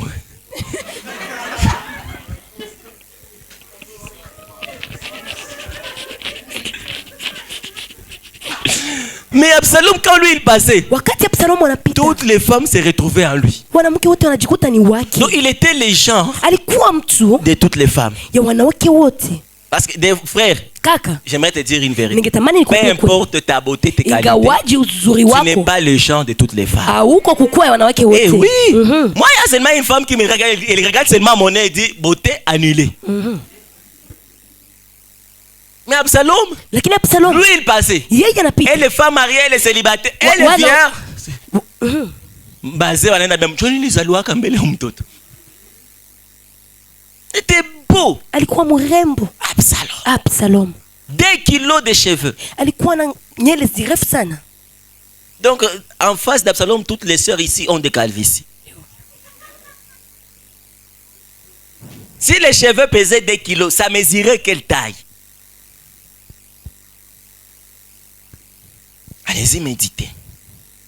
Absalom était réputé pour son charisme. Alikuwa mtu mwenye karisma C'était un mingi. grand charismatique. Alikuwa mtu mwenye karisma Et mingi. surtout populaire. Na kisha anajulikana Et tous sana. les enfants de David. Watoto wote wa Daudi. Il est l'unique enfant Anakuwa mwana qui a été mmoja connu dès son jeune âge. ambaye alijulikana tangu utoto Salomon wake. était connu quand il est devenu roi. Salomoni alijulikana wakati Qui anakuwa connaissait mfalme. même Amnon? Nani anajua Amnoni? Cite-moi les autres enfants de David. Mniambia watoto wengine wa Daudi. Mais tu connais Absalom. Lakini unajua Absalom, Israël connaissait. Israeli Très najua. connu. Anajulikana sana. Donc s'il allait postuler, Angekuwa anapostile. c'est ça Absalom. Ni huyu Absalom. Dans 2 Samuel 15, on en parle. Et surtout Absalom, ça avait gagné le cœur. Alijua kuwina Il était mamioyo. très éloquent. Alikuwa akisema Kifaransa On va en mzuri. parler le 3e jour. Tutasema Absalom siku ya était tatu. très éloquent. Alikuwa akisema Il avait mzuri. l'art de la persuasion. Alikuwa na namna ya kusema Absalom mzuri. Absalom avait des gestes qui parvenaient à convaincre les gens quand il parlait. alikuwa na namna ya kusema nafanya vitu. Ouais. Absalom Absalom montrait une grande intelligence sociale. alikuwa anaonesha wakili Il wa était watu. très sociable avec tout Alikuwa le monde. mtu wa wazi sana na watu. Tout le monde l'aimait. Kila mtu alikuwa anampenda. David avait autant d'ennemis. Daudi alikuwa na wadui Mais wengi. pour Absalom, Lakini kwa son Absalom unique ennemi, adui wake mmoja c'était son père. ilikuwa babaye. Et même quand il a monté la rébellion contre son père, Na wakati anaunga njama les cha amis babaye, de son père l'ont suivi. watu wabaki wakamfuata. Il savait vivre avec les gens. Alikuwa anajua ishi na watu. Voyez un homme plein de qualités. Mtu anakuwa na namna. Il avait la nyingi. capacité à séduire l'opinion publique. Alikuwa na namna ya Quand il kuwaita dit watu. proclamer moi roi, on lui proclame roi. Mniweke mfalme, wanamweka mfalme. Amenez-moi ceci, on lui a apporté ça. Wanamletea ile. Il avait la détermination et le courage. Alikuwa na nguvu na S'est levé contre David alikuwa kusimama mbele ya et Daudi il a pris le trône. na akakamata David kiti. a fui. Daudi akakimbia. Quel courage! Inakuwa bidii Toi, tu gani? combats quelqu'un qui a tué un géant. Wewe unapiganisha mtu ambaye alipambana Et na mtu. pas que lui. Na hapana tu Derrière yeye. lui, Nyuma il y a yake. des vaillants comme Jonathan, Kuna kuwa wakubwa kama Yonathani, comme Joab. kama Yoabu. Dans l'armée de David, Ndani ya mapambano ya il y avait un Daudi certain Jonathan. kulikuwa mtu anamuita Yonathani. Cet homme Huyo mtu avait 6 doigts. alikuwa na vidole Il est vitatu sita, réputé comme étant un grand tueur. kama vile mtu anaua sana. Il tuait les géants. C'était sa particularité. Ilikuwa umuhimu wake kuua watu. David, dans son armée, il avait quelqu'un qui pouvait tuer quelqu'un, 300 personnes avec une lance. Vous avez déjà lu? Lance est moi. Ah non, moi c'est une lise avec un film. Parce que moi, si je me demande, alikuwa anaitupa chini nazunguka mbatu 300. Oh, alikuwa ndo bachomeka chomeka. Je me pose cette question, mais la Bible dit, Biblia inasema il tenait du matin au soir lance timukone na katala iache. 300 personnes. watu 1000. Kumwa ya watu wanaanguka. Mais Absalom Lakini Absalom, alizaliwa nyuma yabo, il est né après eux. waka soda, Il n'était pas soldat, mais anajirevolte contre bale bote. mais il se révolte contre eux tous. Na banakimbia. Et il fuit. Ça c'est un exemple à suivre. Hii inakuwa ni namna ya kufuata. Ça, Hii c'est quelqu'un à imiter. ni mtu. Il y a des gens ici. Kuna kwa watu wa Tu viens dans une famille. Wanatoka Il y a les nje. légions, les chiens. Kuna kwa watu- Lève-toi comme Absalom. Fais simama le kama fruit. Absalom utakimbia. Tu dis, moi je viens. mimi nakuja, vous partez. nyinyi mnaenda. Absalom n'avait peur de personne. Hakukuwa na woga ya mtu Il yeyote, n'avait pas peur de prendre l'initiative. hata ya kuanza njama. Absalom était maître de lui-même. Alikuwa mkuu wa yeye Même pekee. face à son père, Hata mbele ya il babaye n'avait pas peur. hakukuwa na woga. Absalom. Absalom. Il a mené une véritable révolte. Alileta njama kubwa, Très structurée. ikikuwa na nguvu sana, Très calé dans la tactique de guerre. ikiwekwa ndani ya mashindano Il ya avait mapambano. monté une armée. Aliwekwa Il mapambano, commandait même. alikuwa akipana C'est lui qui a maoda commandé la mort d'Amnon sans tuer Amnon. bila kumuua Amnoni. Il était fort en stratégie. Alikuwa nguvu sana kwenye manjama. Et même, Yeye il avait mwenyewe beaucoup de partisans et d'alliés. alikuwa na watu wengi na wakumfuata. Vous voyez un peu? Mnaona? Et la quatrième qualité d'Absalom, Na kitu ine ya c'est qu'il Absalom, était très protecteur. alikuwa mtu wa kuchunga sana. Absalom Absalom pouvait accepter qu'on lui touche, angeweza itika mais wamguse, qu'on ne touche pas à ce qui est à lui. lakini wasiguse kuyale yanakuwa yake. Lorsqu'on a touché Tamar, Wakati walimgusa Tamari, Absalom Absalom a montré de akaonyesha quoi il était capable. ni namna gani anakuwa Maintenant, nguvu. allons dans le vif de l'histoire. Je crois là, vous avez le portrait d'Absalom. Alléluia. Amen. Là, tu as compris ce qui est Hapo Absalom. umeelewa ni nani Absalom? C'est ça, lui. Ni yeye. Même pour dessiner, tu peux dessiner. Beaucoup de gens n'ont pas compris pourquoi quand j'envoie parfois ma image, ou les motos à tout le monde moi aussi. Peut-être plusieurs pensaient qu'Absalom est Muzungu, mais Absalom quoi Muzungu. C'était une métisse. Alléluia. Amen. Ah, il avait les sangs mêlés. Et gloire à Dieu, sa force venait de l'Afrique. Amen. Alléluia. Amen. Et Absalom avait une partie noire. Et il était aussi juif. Amen. Maintenant, l'histoire Sasa historia se passe dans 2 Samuel 13. inakuwa ndani ya Samuel, Masomelo ya pili 13. Lorsque Absalom Wakati Absalom était dans son coin. alikuwa ndani ya kwenti Et yake, la Bible dit, Biblia inasema Absalom fait partie du premier lot des enfants de David. anakuwa ndani ya sehemu ya kwanza watoto wa C'est Daudi. dans 2 Samuel 4, je crois, on a Inakuwa ndani ya cité. Samuel ya pili On 4 dit les enfants de David nés à Hébron. ambao wamezaliwa Hebroni. Et on cite Amnon. Wanasema na On cite Amnoni, qui encore? Bon, on cite aussi Absalom. wanasema na Absalom. Les autres sont venus après, Wengine wakakuja baadaye quand il était à Jérusalem. wakati ashafika Yerusalemu. Un jour, Siku moja le fils aîné de David huyo mtoto wa kwanza wa Daudi s'appelait Amnon. alikuwa anaitwa Amnoni. Amnon était le fils aîné. Amnoni alikuwa mwana wa Selon kwanza. la loi, Kulingana na c'est le sheria, fils aîné qui doit prendre le trône. mwana wa kwanza ndio anapaswa kamata. Mais selon les portraits Lakini kulingana na d'Absalom, kukua ya Absalomu il y a des doutes ici. kuna kuwa mashaka Et les actes même d'Amnon na matendo ya vont prouver Amnoni. qu'il ne méritait pas le trône. Munaangalia kama Qu'est-ce qui hastahili. s'est passé? Ni nini napitikana? Un jour, Siku moja Amnon voit une fille passer. Amnoni anaona mke anapita. Il vivait toujours avec la fille. Alikuwa anaishi tu na Ils ont grandi ensemble. wanakomala pamoja Et la fille s'appelait Tamar. na mke anaitwa Tamari. La Bible dit, Biblia inasema Tamar était belle. Tamari alikuwa Vous avez mrembo. remarqué que la Bible dit, Absalom n'avait pas de défaut. Mnajua Biblia inasema Absalomu alikuwa Pendant mbaya. qu'Absalom était un homme, Wakati alikuwa mwanaume, Tamari venait du même père alikuja na et baba de la mmoja même mère na qu'Absalom. mama mmoja na Alors Absalomu. si le garçon Kama n'avait mwanaume pas de défaut hakukuwa na et ubaya était beau, na alikuwa alors mrembo. Tamar, comment Sasa devait-elle Tamari être? namna gani alikuwa? Bon, la Bible dit les cheveux d'Absalom Nywele za Absalomu pesaient 2 kilos. zilikuwa zile. C'est un homme. Anakuwa Vous savez tous mnajua que nyote la femme a beaucoup de cheveux que l'homme. mwanamke anakuwa na nywele mingi kuliko mwanaume. Donc Tamar passait. Tamari anapita, Elle était connue de toutes. alikuwa anajulikana De na tous. wote, Mais la Bible dit, lakini Biblia inasema personne ne pouvait remarquer toute sa beauté. hakuna yote Parce angepaswa que kuangalia, selon la loi, sababu kulingana na toutes les sheria filles du roi wanawake wote wa se mfalme mettaient un voile walikuwa na uweka kanzu multicolore ya rangi nyingi tant qu'elle était vierge. wakati angali bikira. Donc dès que tu es déviergé, Wakati unatosha tu ubikira peux marcher sans ton voile. unaweza tembea bio Parce qu'on t'a déjà connu. sababu Mais ushajulikana. quand tu n'as jamais connu d'homme, Wakati hujajua couvre le mwanaume voile. unafunika Voilà uso wako. pourquoi Tamar, Ndio maana beaucoup Tamari ne connaissaient pas son visage. wengi walikuwa wajua uso wake. Donc Amnon Amnon est le retombé de la beauté de Tamar. anakuwa matokeo ya uzuri wa Moi, je suis Tamari. prêt à parier Mimi nakuwa que tayari si kuweka Tamar mkono marchait toujours la tête découverte, kama Tamari angetembea uso Il y a wazi, beaucoup kunakuwa wengi qui allait violer Tamar avant Amnon. wangembaka Tamari. Ne condamnez pas d'abord Amnon. Alléluia. Amen, Alléluia. amen, Alléluia. amen. Des fois, tu dis qu'il y a aussi un goût comme ça. Mara ingine tu te dis que tu ne peux pas tomber dans les péchés parce que tu n'as Est-ce que jamais. j'encourage le péché? Je, mimi naruhusu dhambi? Mieux anguka juu ya téléphone papa. Moi je ne veux pas tomber à cause du téléphone. Basha kupatia iPhone 17. Est-ce qu'on t'a déjà donné un iPhone 17? Oui, on a tout na kudegager ka tout l'esprit moi hivi.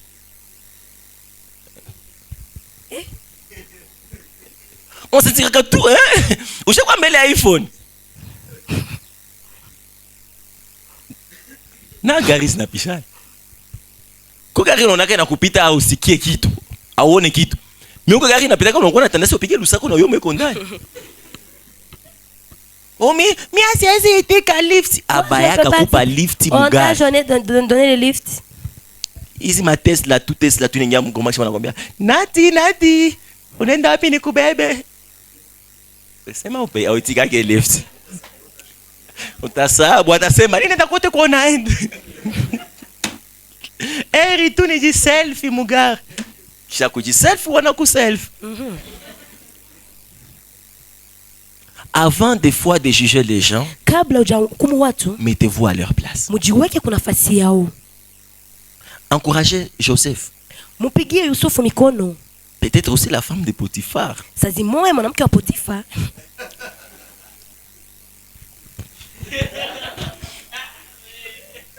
Alléluia. Amen.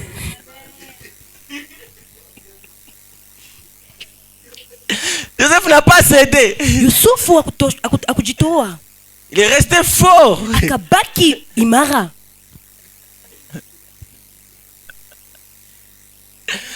Mais Amnon, il voit une fille passer. Il connaissait la fille. Parce qu'ils mangeaient ensemble. Et quand ils étaient à table, personne ne se couvrait. Quand ils étaient dans la maison, personne ne se couvrait. Amnon a eu le temps de découvrir la beauté de Tamar. Et Amnon a développé des sentiments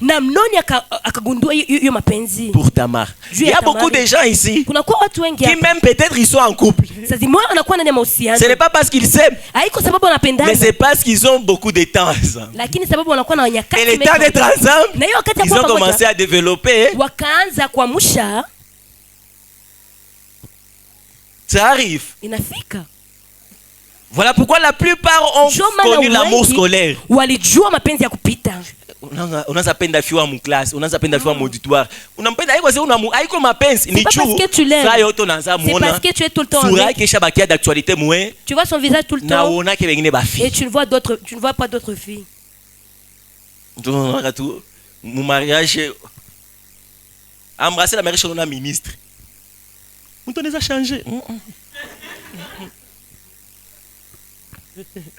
Jomana des fois. Voilà pourquoi tu as ton fiancé. Prends-lui la main. Marchons ensemble. Ça on a fait que non on a les filles. Moi on a les filles. Vois cette dame. Bah non. Faudrait pas que ça mtu mwenye unamfunga tu mkabola kwenda kuona tu. Ne sois pas comme quelqu'un que tu as enfermé. Rassure-toi. Et malgré qu'il a vu plus belle que toi, moins belle que toi, il a accepté d'être avec toi. Rassure-toi qu'il ne t'a pas accepté parce que tu es l'unique qu'il connaît, mais il t'a accepté parce que tu es le choix qu'il a accepté de faire parmi des milliers. Ce qui a fait tomber Amnon, c'est parce que c'était un fils du roi. La plupart de son temps majeur, il passait dans le palais. Les servants passaient, mais Tamar aussi passait. Et il a dit, depuis que je suis dans ce monde, si on a fié ça Tamar, je n'ai jamais vu quelqu'un comme Tamar. Même si on me donnait, il y a une prostituée de case départ. Il y a une prostituée de Hollywood.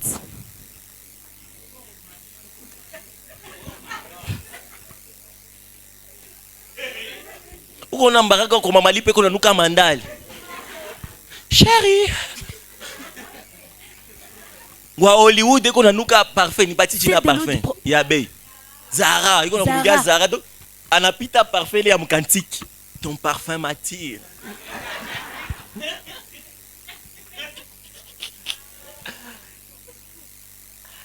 Absalom la victime. Absalom moi. Dans cette histoire que les mots de 18 ans sortent et ne viennent pas à la suite des temps. Parce que c'est Absalom la victime. Alléluia. Amen. Ni né à l'abri. Hakuna huyo anakuwa pembeni.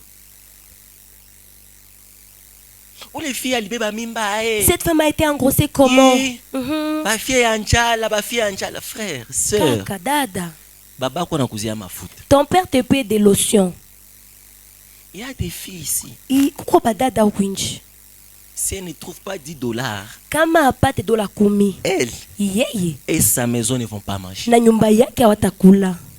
Oui, ni moi et ma maison nous servirons l'Éternel. Toi, c'est moi et ma maison tatumikia Mungu. Elle aimerait bien servir l'Éternel. Mais Mungu. elle veut que sa maison mange aussi. L'unique manière, c'est de donner son corps.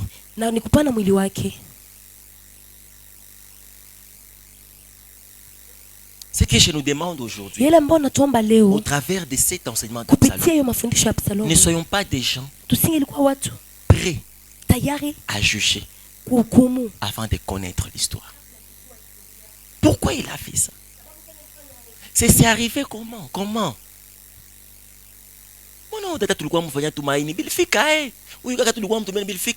Tu n'as pas été à sa place. Assez, mais ne juge pas la démarche de quelqu'un tant que tu n'as pas essayé ses chaussures.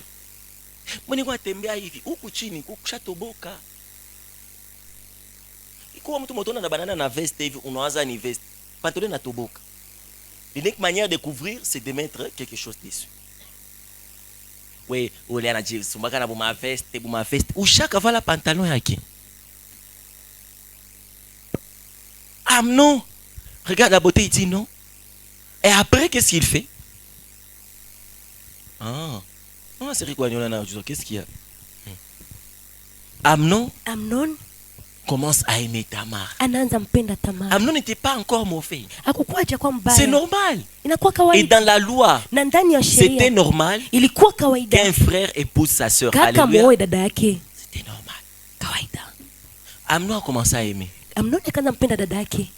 Mais tellement que c'était pas commode qu'un frère aime sa sœur. Il ne savait pas comment aborder Tamar. Et cet amour a commencé à tuer Amnon. Il y a des frères ici qui meurent à cause de l'amour. Que Dieu vous donne le courage d'aller parler. Parce que ukishasema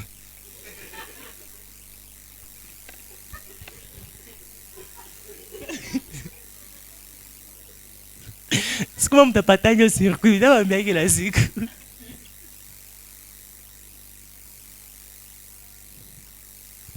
Qu'est-ce qui s'est passé? Amnon est devenu maigre. Et puis il a fait son ami, son cousin, Jonadab Besti. Jusque dans la chambre. Ouais, leur amitié là. Hey, Amnon, hey, Besti. Si a play du chess, play à zamani. Si kama zamani bakora na poteza wakati munini. Je me demande. Mangu. J'ai awale. Mungu nani maître. Donc quand tu vas voir ici zamani kuta homo sapiens. Na journée moins de 24 heures. On va l'autre ma téléphone. Attends que chômeur on a chinda tout. Tu sais je. Moi ta baba bête walikuwa jiza mangura na carte. Na dame. Alléluia. Amen. Ils ont commencé à parler. Son ami le connaissait, lui a dit qu'est-ce qui se passe? Pourquoi tu deviens trop aigri comme ça? Tu es trop maigre. Qu'est-ce qui se passe mon ami? Et son ami a fait une révélation choquante. Il lui a dit si je suis comme ça, c'est parce que je suis amoureuse. L'amour, ça fait maigrir. Ce n'est pas un problème. Mais Jonadab lui dit non, c'est simple. Dis-moi le reste. Je vais parler pour toi. Et Amnon dit le cas est un peu particulier. Parce que la personne que j'aime, c'est Tamar, ma soeur. Là, c'est là maintenant la leçon la plus importante de la vie que Absalom, la victime, nous apprend. Quand Jonadab entend que son ami est amoureux de sa soeur biologique, qu'est-ce que Jonadab répond? Il dit Amnon, n'es-tu pas le fils du roi? Qu'est-ce que tu veux me dire par là? Wanataka niambie nini hapa? Il y a des conseillers comme ça dans la vie. Kuna kuwa washauri wa hivi ndani ya Frère, maisha. la leçon importante à retenir, sachez faire la sélection de vos amis. Kufanya uchaguzi wa rafiki. Deuxièmement, kitu ya pili, tout conseil n'est pas à suivre. Shauri yote haiko ya kufuata. Arrêtez ses amis. Uache wa rafiki. Tu es dans l'erreur. Unakuwa ndani ya makosa. Et t'encourage. Anakutia moyo. Unaona ule serenisha mupende. Tu vois cette conseil. Ah, c'est toi pasteur. C'est toi le pasteur. Qu'est-ce que ça signifie? Inasema nini? Tu es peut-être le fils du roi. Unakuwa sazi moja na mfalme. Mais toutes les filles du royaume ne sont pas. Wanawake wote wa ufalme iko wako. Tu peux être le pasteur, les prophètes, l'archibishop, mais toutes les filles de l'église ne t'appartiennent pas. Mais Amnon lui dit, Jonadab lui dit non, tu es le fils du roi. C'est quel ami ça? Vous voyez les gens d'amis que nous avons? Tu as un problème, il te dit, soukoumye kwanza ka whisky qui faut noyer tes idées. Tu oublies que tes idées savent nager.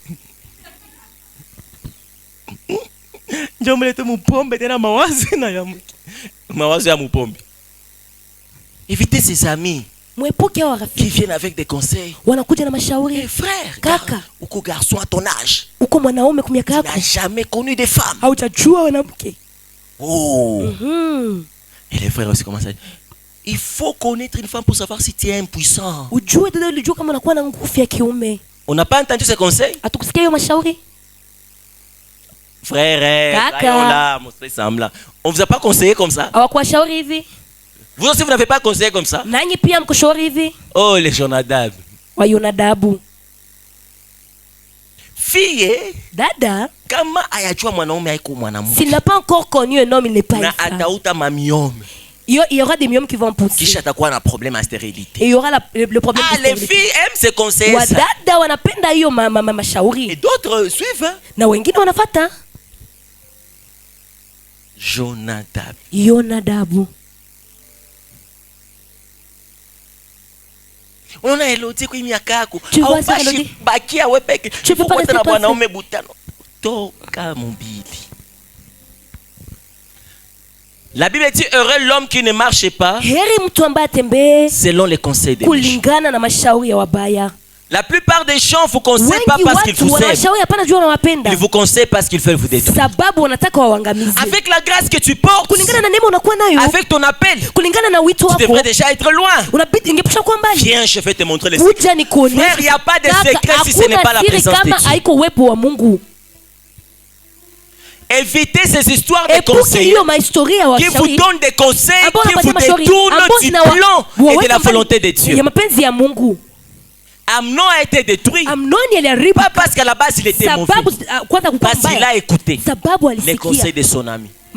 Et la Bible précise, la Bible dit, Jonadab était très rusé. Donc tu as un ami qui incarne la caractéristique du diable.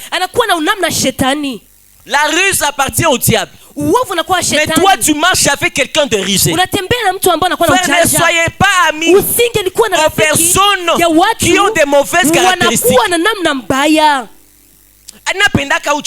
j'aime cet homme parce qu'il a une connaissance très élevée. La Bible nous demande d'avoir la sagesse divine, pas l'intelligence pour passer au travers des situations. J'aime bien le slogan. Le jour d'un voleur, un jour où le mwizi manakupaka ma tactique batababanaka batabachomaka. Et le mal avec les gens, si c'était un bon conseil qu'il allait dire à Amnon, parce que normalement, si quelqu'un dit, imaginez tu es à Amnon, et puis je te dis, dis-moi tu es amoureux. De qui? De qui? De ta soeur Tamar, vas-y. De ta soeur Tamar. Moi qui suis Absalom, quelle allait être ma réaction? Voilà. Et Dadako. Dada, ta soeur. Eh, jichunguze. Vois-toi bien. Hii ni makosa. C'est un péché. Absalom piga magoti nikuombe. Absalom, mets-toi à genoux, je vais prier pour Esprit d'inceste. Toka. Ninaacha mapenzi ya kupenda bafia lakini hapana inceste. Yes. Mais Absalom, Jonathan anamwambia c'est Jonathan lui dit. Petit problème. Ah, c'est un petit problème. Évitez les gens Et pourquoi qui ont toujours des solutions faciles dans wanakuwa na suluhisho ya Frère, rahisi. tout problème n'a pas été créé pour avoir des solutions Kila faciles. shida iko Il y a des problèmes qui demandent à pleurer. Il y a des problèmes qui demandent à souffrir. Il y a des problèmes qui demandent même à ce qu'il y ait des morts. Kifo. Les gens aiment trop la facilité. Watu wanapenda sana urahisi. Tu veux avoir l'exeta bila kujifunza. Quel exeta? Utapata exeta gani? Tu veux défendre ta licence bila kuandika kitabu. C'est bien, frère, évitez ça. Et pourquoi yo? La vie de la facilité, c'est un piège. Évite les gens. Il y a un problème, ils ont la solution. Toi, qui es-tu? Pourquoi tu ne manques jamais de solutions? Les conseils, là, ça vient d'où? Deuxième jour, on va en parler, heureusement. Et dans l'église ici, il y a beaucoup de Jonadab, des mauvais conseillers. Ils nous conseillent pour notre ruine. Mopetu busu mutatubu. Baisez-lui et ça va passer. Tu as un français courant, on a mon ça. Mawazo yako yanaenda mbali Sergio. Mimi ndio niko naubiri Sergio la mimi ndio niko naubiri. Sergio la mimi ndio niko naubiri nasema busu. Baiser. Mon français baiser c'est coucher. Embrasser papa. Je Sergio là on a aggravé Zambi. Papa kusema Zambi apata pale. Ibatu abata kubana. Vol, on va pas t'attraper. Est-ce que tu es obligé de prier autant? Ces pasteurs nous mentent. Toi tu penses qu'il est parfait? Courage. Sawa. Kule musimuni. Utatia kwa tendo kikulia na kusaga meno. Utakumbuka. Shauri mwema ni kusoma Biblia. Le conseil c'était de lire la Bible. Sachez sélectionner des amis. Mujue kuchagua marafiki. Toi tes amis c'est toujours twende sortir. Allons sortir. Twende wapi tena? Munisitele mafasi. Chichibaki. Zanzibar. Shegera. Iosi, Terrasse. Serena. Donc toi tes amis ne te conseillent pas la présence de Dieu. Marafiki wako wakushauri wepo wa Mungu. Il se récrie à une autre. J'ai un problème. Nakuwa na shida. Chez nous on me dérange trop. Kwetu wananisumbua sana. Acha tukisi ni weekend tutenda kunywa kaju. Joana ni dada wa mukanisa proposer maombi. Propose-lui la prière. Pourquoi toi aussi tu traînes avec les amis? Il ne te propose jamais Jésus. Hawakuambie bien maombi. Oh, il faut que tu détendre. Kuko détente ya kushinda rimbo osmika kadrosa. Kuzidia kunena kwa lugha. Tu connais la détente que le parlant langue encore? Ah, tu ne la connais pas même parce que tu n'aimes pas Dieu. Un dimanchiste. Comment tu as un ami, il y a prière mais il te conseille d'aller dehors. Pendant qu'on est en jeûne. Si ni comme jeune, tu t'as gêné ta question. Non, naenda. Bravo. Merci. Heureusement, la majorité, si nous sommes des jeunes, Maman Ornella va vous dire. Maman Ornella tawambia.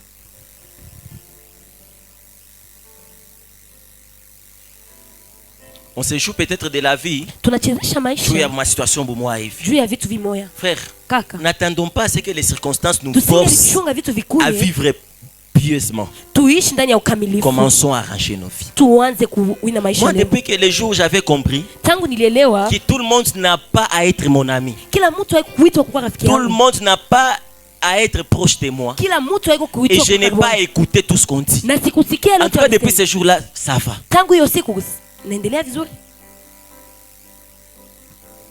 Amnon pouvait aimer Tamar. Amnon angempenda Tamari. Mais Amnon n'aimait pas Tamar. Mais Amnon hakumpenda. Amnon enviait Tamar. Alikuwa Il y a akimtamani. une différence entre l'envie et l'amour. Kunakuwa mapenzi na tamaa. L'envie finit par disparaître. Tamaa inaisha. L'amour demeure. Mapenzi inadumu. Donc Amnon allait garder ça en lui. Amnon angeweka hayo ndani Avec le temps, mwake. il allait même se demander pourquoi j'aimais la fille. Nampenda ya mbinti nini? Bah, il y a des filles on voyait, non? Kunakuwa wanawake tunaona. Unaanza mulota hata. Jusqu'à ce que tu commences à Unaanza rêver. kumbuka nyimbo ya binti kisino Tu commences shokoka. à te rappeler d'une chanson. Pendant que tu- Rababa binti kisiwi raba shelebos. Au nom de Jésus. Joya uyana ya ule fille. à cause de la beauté de Mais cette après un femme. mois, Na kisha ule mwezi, fille kutumia message na kukwaza. ces femmes te texto te Et tuent. là tu comprends que kukuwa na mupenda. Na hapo unaelewa que tu Ulikuwa na n'étais pas mwamfie. amoureux. Tu étais en train de L'erreur la avec Amnon, Shida na il Amnon. s'est fait un ami. akajifanyia Au lieu urafiki. de garder les choses dans son cœur. Olia bebe vitu ndani ya Il dit moyo à l'ami, wake. j'aime la fille. Anaambia rafiki L'ami napenda lui dada. dit, va la fille. Anamwambia uende Quel ami umpake. peut conseiller ça? Nani anamshauri Assez, vile? mais ne t'inquiète pas. Usizofike. Fais-toi malade. Ujifanye mvuofu. Va dans ta chambre. Uende na chumba chako Et puis dis à ton père na uambie baba que yako tu ne veux pas de médicaments. aupendi madawa. L'unique médicament, Dawa c'est yote le pain inakuwa que mkate. Tamar a préparé. Ambao Tamar Oh ya papa kutengeneza. David, Ah, baba tu as Daudi. beaucoup gâté les enfants. Unadekesha watoto Un enfant est vibaya. malade. Mtoto Au lieu anagonjwa. de chercher la maladie Ube mpenda pour kumagonjwa. donner le médicament, Ili umpatie tu dawa. demandes le souhait de l'enfant. Unauliza haja mtoto. Et dans l'église, on a beaucoup de gens, Na tena katika tunakuwa na watu wengi. des frères Amnon. Wakaka wa Amnoni. Ils ont des problèmes. Wanakuwa na Mais shida. derrière leurs problèmes, Lakini il nyuma y a shida des zao, intentions. kunakuwa maono. Imasiku siku unaweza omba, Ces temps-ci, j'ai du mal à prier. napenda tu apôtre Salomon ndio mwenye encadré. J'ai besoin que l'apôtre Salomon anifatililie. Kama iko frère Tony siku nasikia Si ce kitu, n'est pas le frère Tony, je n'ai pas en train d'entendre. biko naniombea nasikia roho inafa. On prie pour moi. Mais ça frère Tony ananiombea nasikia. Mais quand le frère Tony prie pour moi, je Moto sens. inashuka tiku Il y miguu. a comme le feu qui descend Na wewe jusqu'à pasteur David Na unasema, wewe pasteur David unasema. frère Tony, Kaka Tony, uende ku montagne. allez à la montagne. Na sœur Amnon. Na dada Le Amnon. sœur Amnon anakumbatia frère Tony. Dada Amnon anakumbati.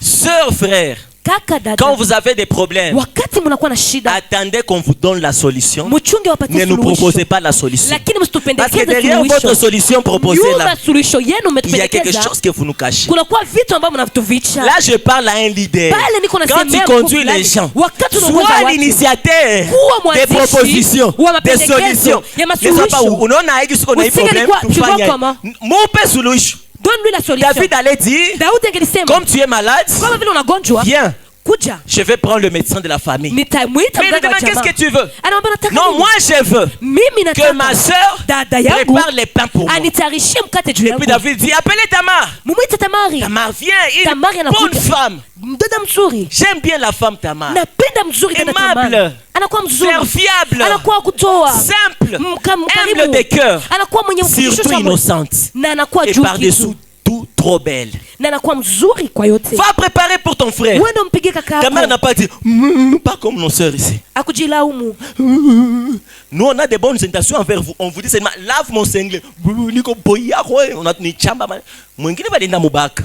Na kapiga mukati. Acha niseme mkiswahili. Soyez serviable dans la vie. Moyo watu wa kupenda ndani ya maisha. Elle est partie. Akaenda. Kakangu anagonjwa pale. Mon frère mala. Kakangu anagonjwa yoti. Analomba mukate gisi napigaka. Elle savait préparer. Hein? Alikuwa anajua piga. Leta tia magamba. Njo magamba. Mwili ya citron. Rabe. Ongeza huile d'olive. Inakuwa kabie quand on tient levure. Levure haiko bien. Tamar. Kiki. Elle prépare les pains fours. Tu vois, elle accepte même de se brûler. Pourvu que mon frère mange. Kaka yangu ale. À manger pour quelqu'un qui veut te manger. Uko napiga kwa mtu mwambata kukula. Il y a des fois, Mara nyingine tu pries pour les gens unaombea qui watu veulent ta chute. ambao wanataka kuanguka Des fois, kwako. tu aides les gens Mara nyingine unasaidia watu qui te calculent même pas. ambao yuko C'est fou le monde. inakuwa Toi, dunia tu as eu mbaya. de bonnes intentions. Wewe unakuwa na kujitoa Wale mambo yanatafutia bonnes intentions. C'est Kwa kutarishia kasumu. ni wale walikuwa kutarishia sumu. Frère, Kaka, on n'a même pas besoin de discernement. hatuna haja. Que Dieu seulement nous aide. Mungu Parce que atusaidie. nous sommes entourés. Tunazunguka. Nous sommes entourés. Tunazunguka. Frère, Kaka, Jésus vient mourir pour le monde. Yesu anakuja kufia ulimwengu. Qui lui a tué? Ni nani amemuua? C'est bien que le monde tue Jésus. Mais comment le monde a tué Jésus? Namna gani ulimwengu umemuua Yesu? Papa, bali tundika Yesu kabuchibuchi. On a crucifié Jésus tout nu. Ni mu film. C'est dans un film Njona valaka. qu'il est habillé. Njoni ni mu mundindo. Ni mu film. C'est dans ces films. Unasikia révélation. Ni mu film. C'est dans ces films. Njo Yesu anavalaka mundindo. Nasa na mweko me Yesu balitafuta mutoshe kakatala toka. Mweko dime. Mweko dime atudanganya kasi balitafuta kokotele kanisa Yesu kabanani. Ni mweko dime. Mais mukweli. Lakini dans la vérité, balitosha Yesu manguo. Jésus a été dévêtu de tout. Tu es qui? Tout nu. Jésus lui-même s'est dit non. Je suis venu mourir pour vous. Mais pas jusqu'à m'exposer. J'aime bien Dieu. Pendant qu'il pensait lui porter. Parce que vous pensez c'est ça la honte.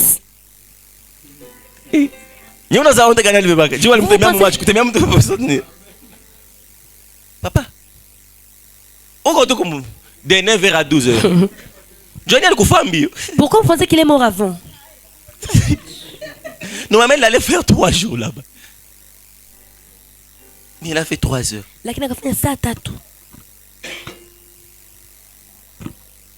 Et le monde va passer lui causer la honte. Mais c'est que le monde ne savait pas. C'est que aucun homme ne peut donner vie. Étant vêtu, amen.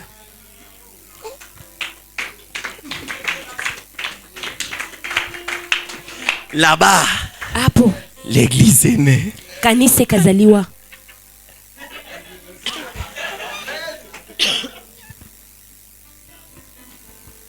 Le premier Adam a mangé le fruit. Il s'est retrouvé comment? Le second Adam, la honte sur la croix, il les a retrouvés comment? Et ce n'était pas la première fois qu'il avait enlevé les habits. Quand il avait les disciples, il a enlevé les habits. Et s'est couvert de l'échine. Il commence à appeler l'un après l'autre. Mais pendant qu'il lave les pieds, il a fait quoi? Il les sèche le pied avec quoi?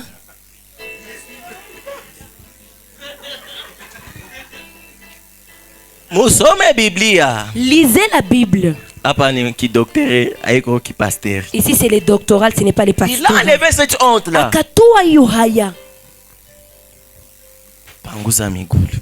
Il a essuyé le pied.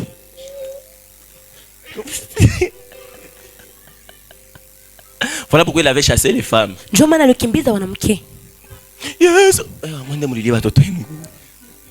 Interdit aux âmes sensibles. Tamar. Anapiga. Il fait anapelekea kakake. Kakake anambia batote.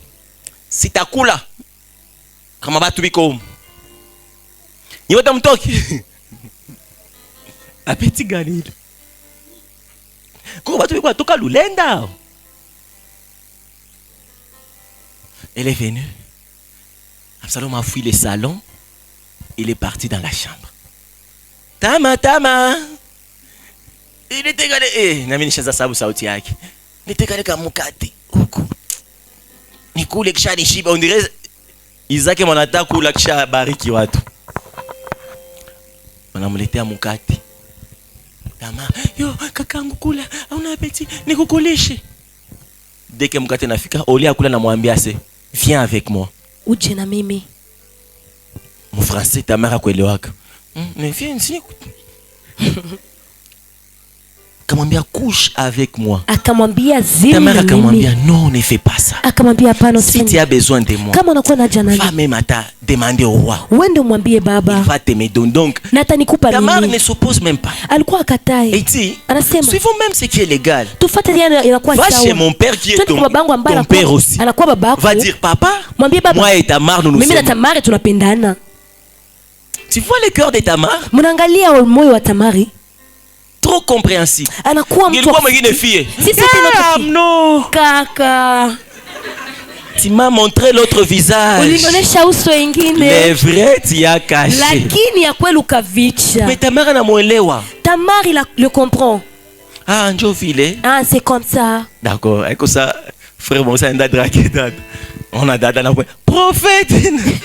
Nabi. Na ouais, Njoma si. En matière d'amour, soyez compréhensible, Tamar et les Amnon. Alléluia. Amen. Tamar a compris. Elle a essayé de raisonner ça. Oui, Ndambia papa. Va dire à papa. Papa a organisé mariage parce que papa est payé pas na mali na njota poké. Amen.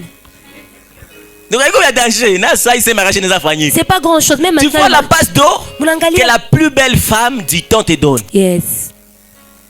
Mais Amnon n'aimait pas Tamar. Alikuwa mupendi Tamar. Évite ses frères. Muepuke wakati. Quand vous parlez de tout, il est chaud. Wakati mnasemea yote anakuwa. Sauf du mariage. Pendant que vous êtes en couple. Mukiongelea ndoa. J'aime ton corps, j'aime ton sourire, j'aime tes bras.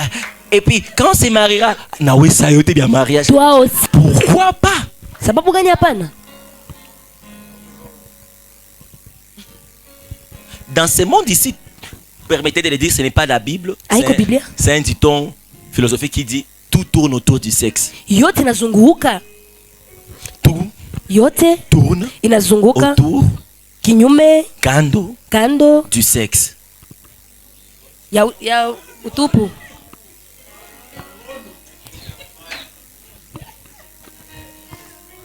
Frère. Kaka. Quand tu te fais beau là-bas. C'est vrai, c'est pour être classe. Mais c'est parce que tu sais qu'il y a des yeux qui vont te remarquer. Et de tous les yeux, il n'y a que deux catégories. Il y a le masculin et le féminin. À moins que tu ne sois oubi. Mais le regard de féminin t'intéressera plus que le masculin, vrai ou faux? Vrai, papa. Donc tu t'es habillé, mais quelque part là-bas, quand tu gagnes ton argent là-bas, qui bouffe? Frère Tony, ni pati numéro ni te baba, maman kosa pour de quoi marier mon papa ni pe maman. Tena au moins qu'on a parent au moins tout. Tout le monde sait qu'on a ce coup-là. Kama ya sajo tu plaindre. Mtoto yangu msikona ni sababu. Mais il y a quelqu'un là-bas. Kuna kwa mtu hapo. Uko na mega.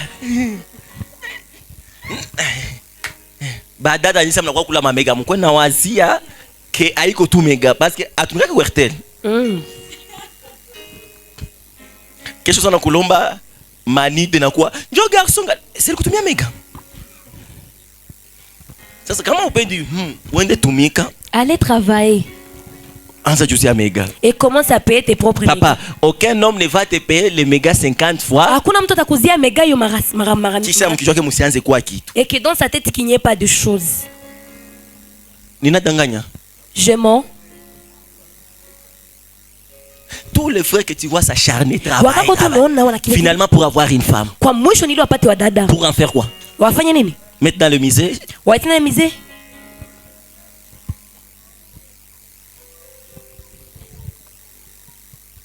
Donc, on lui propose. Mais ce qu'il a fait, il a sauté sur Tamar.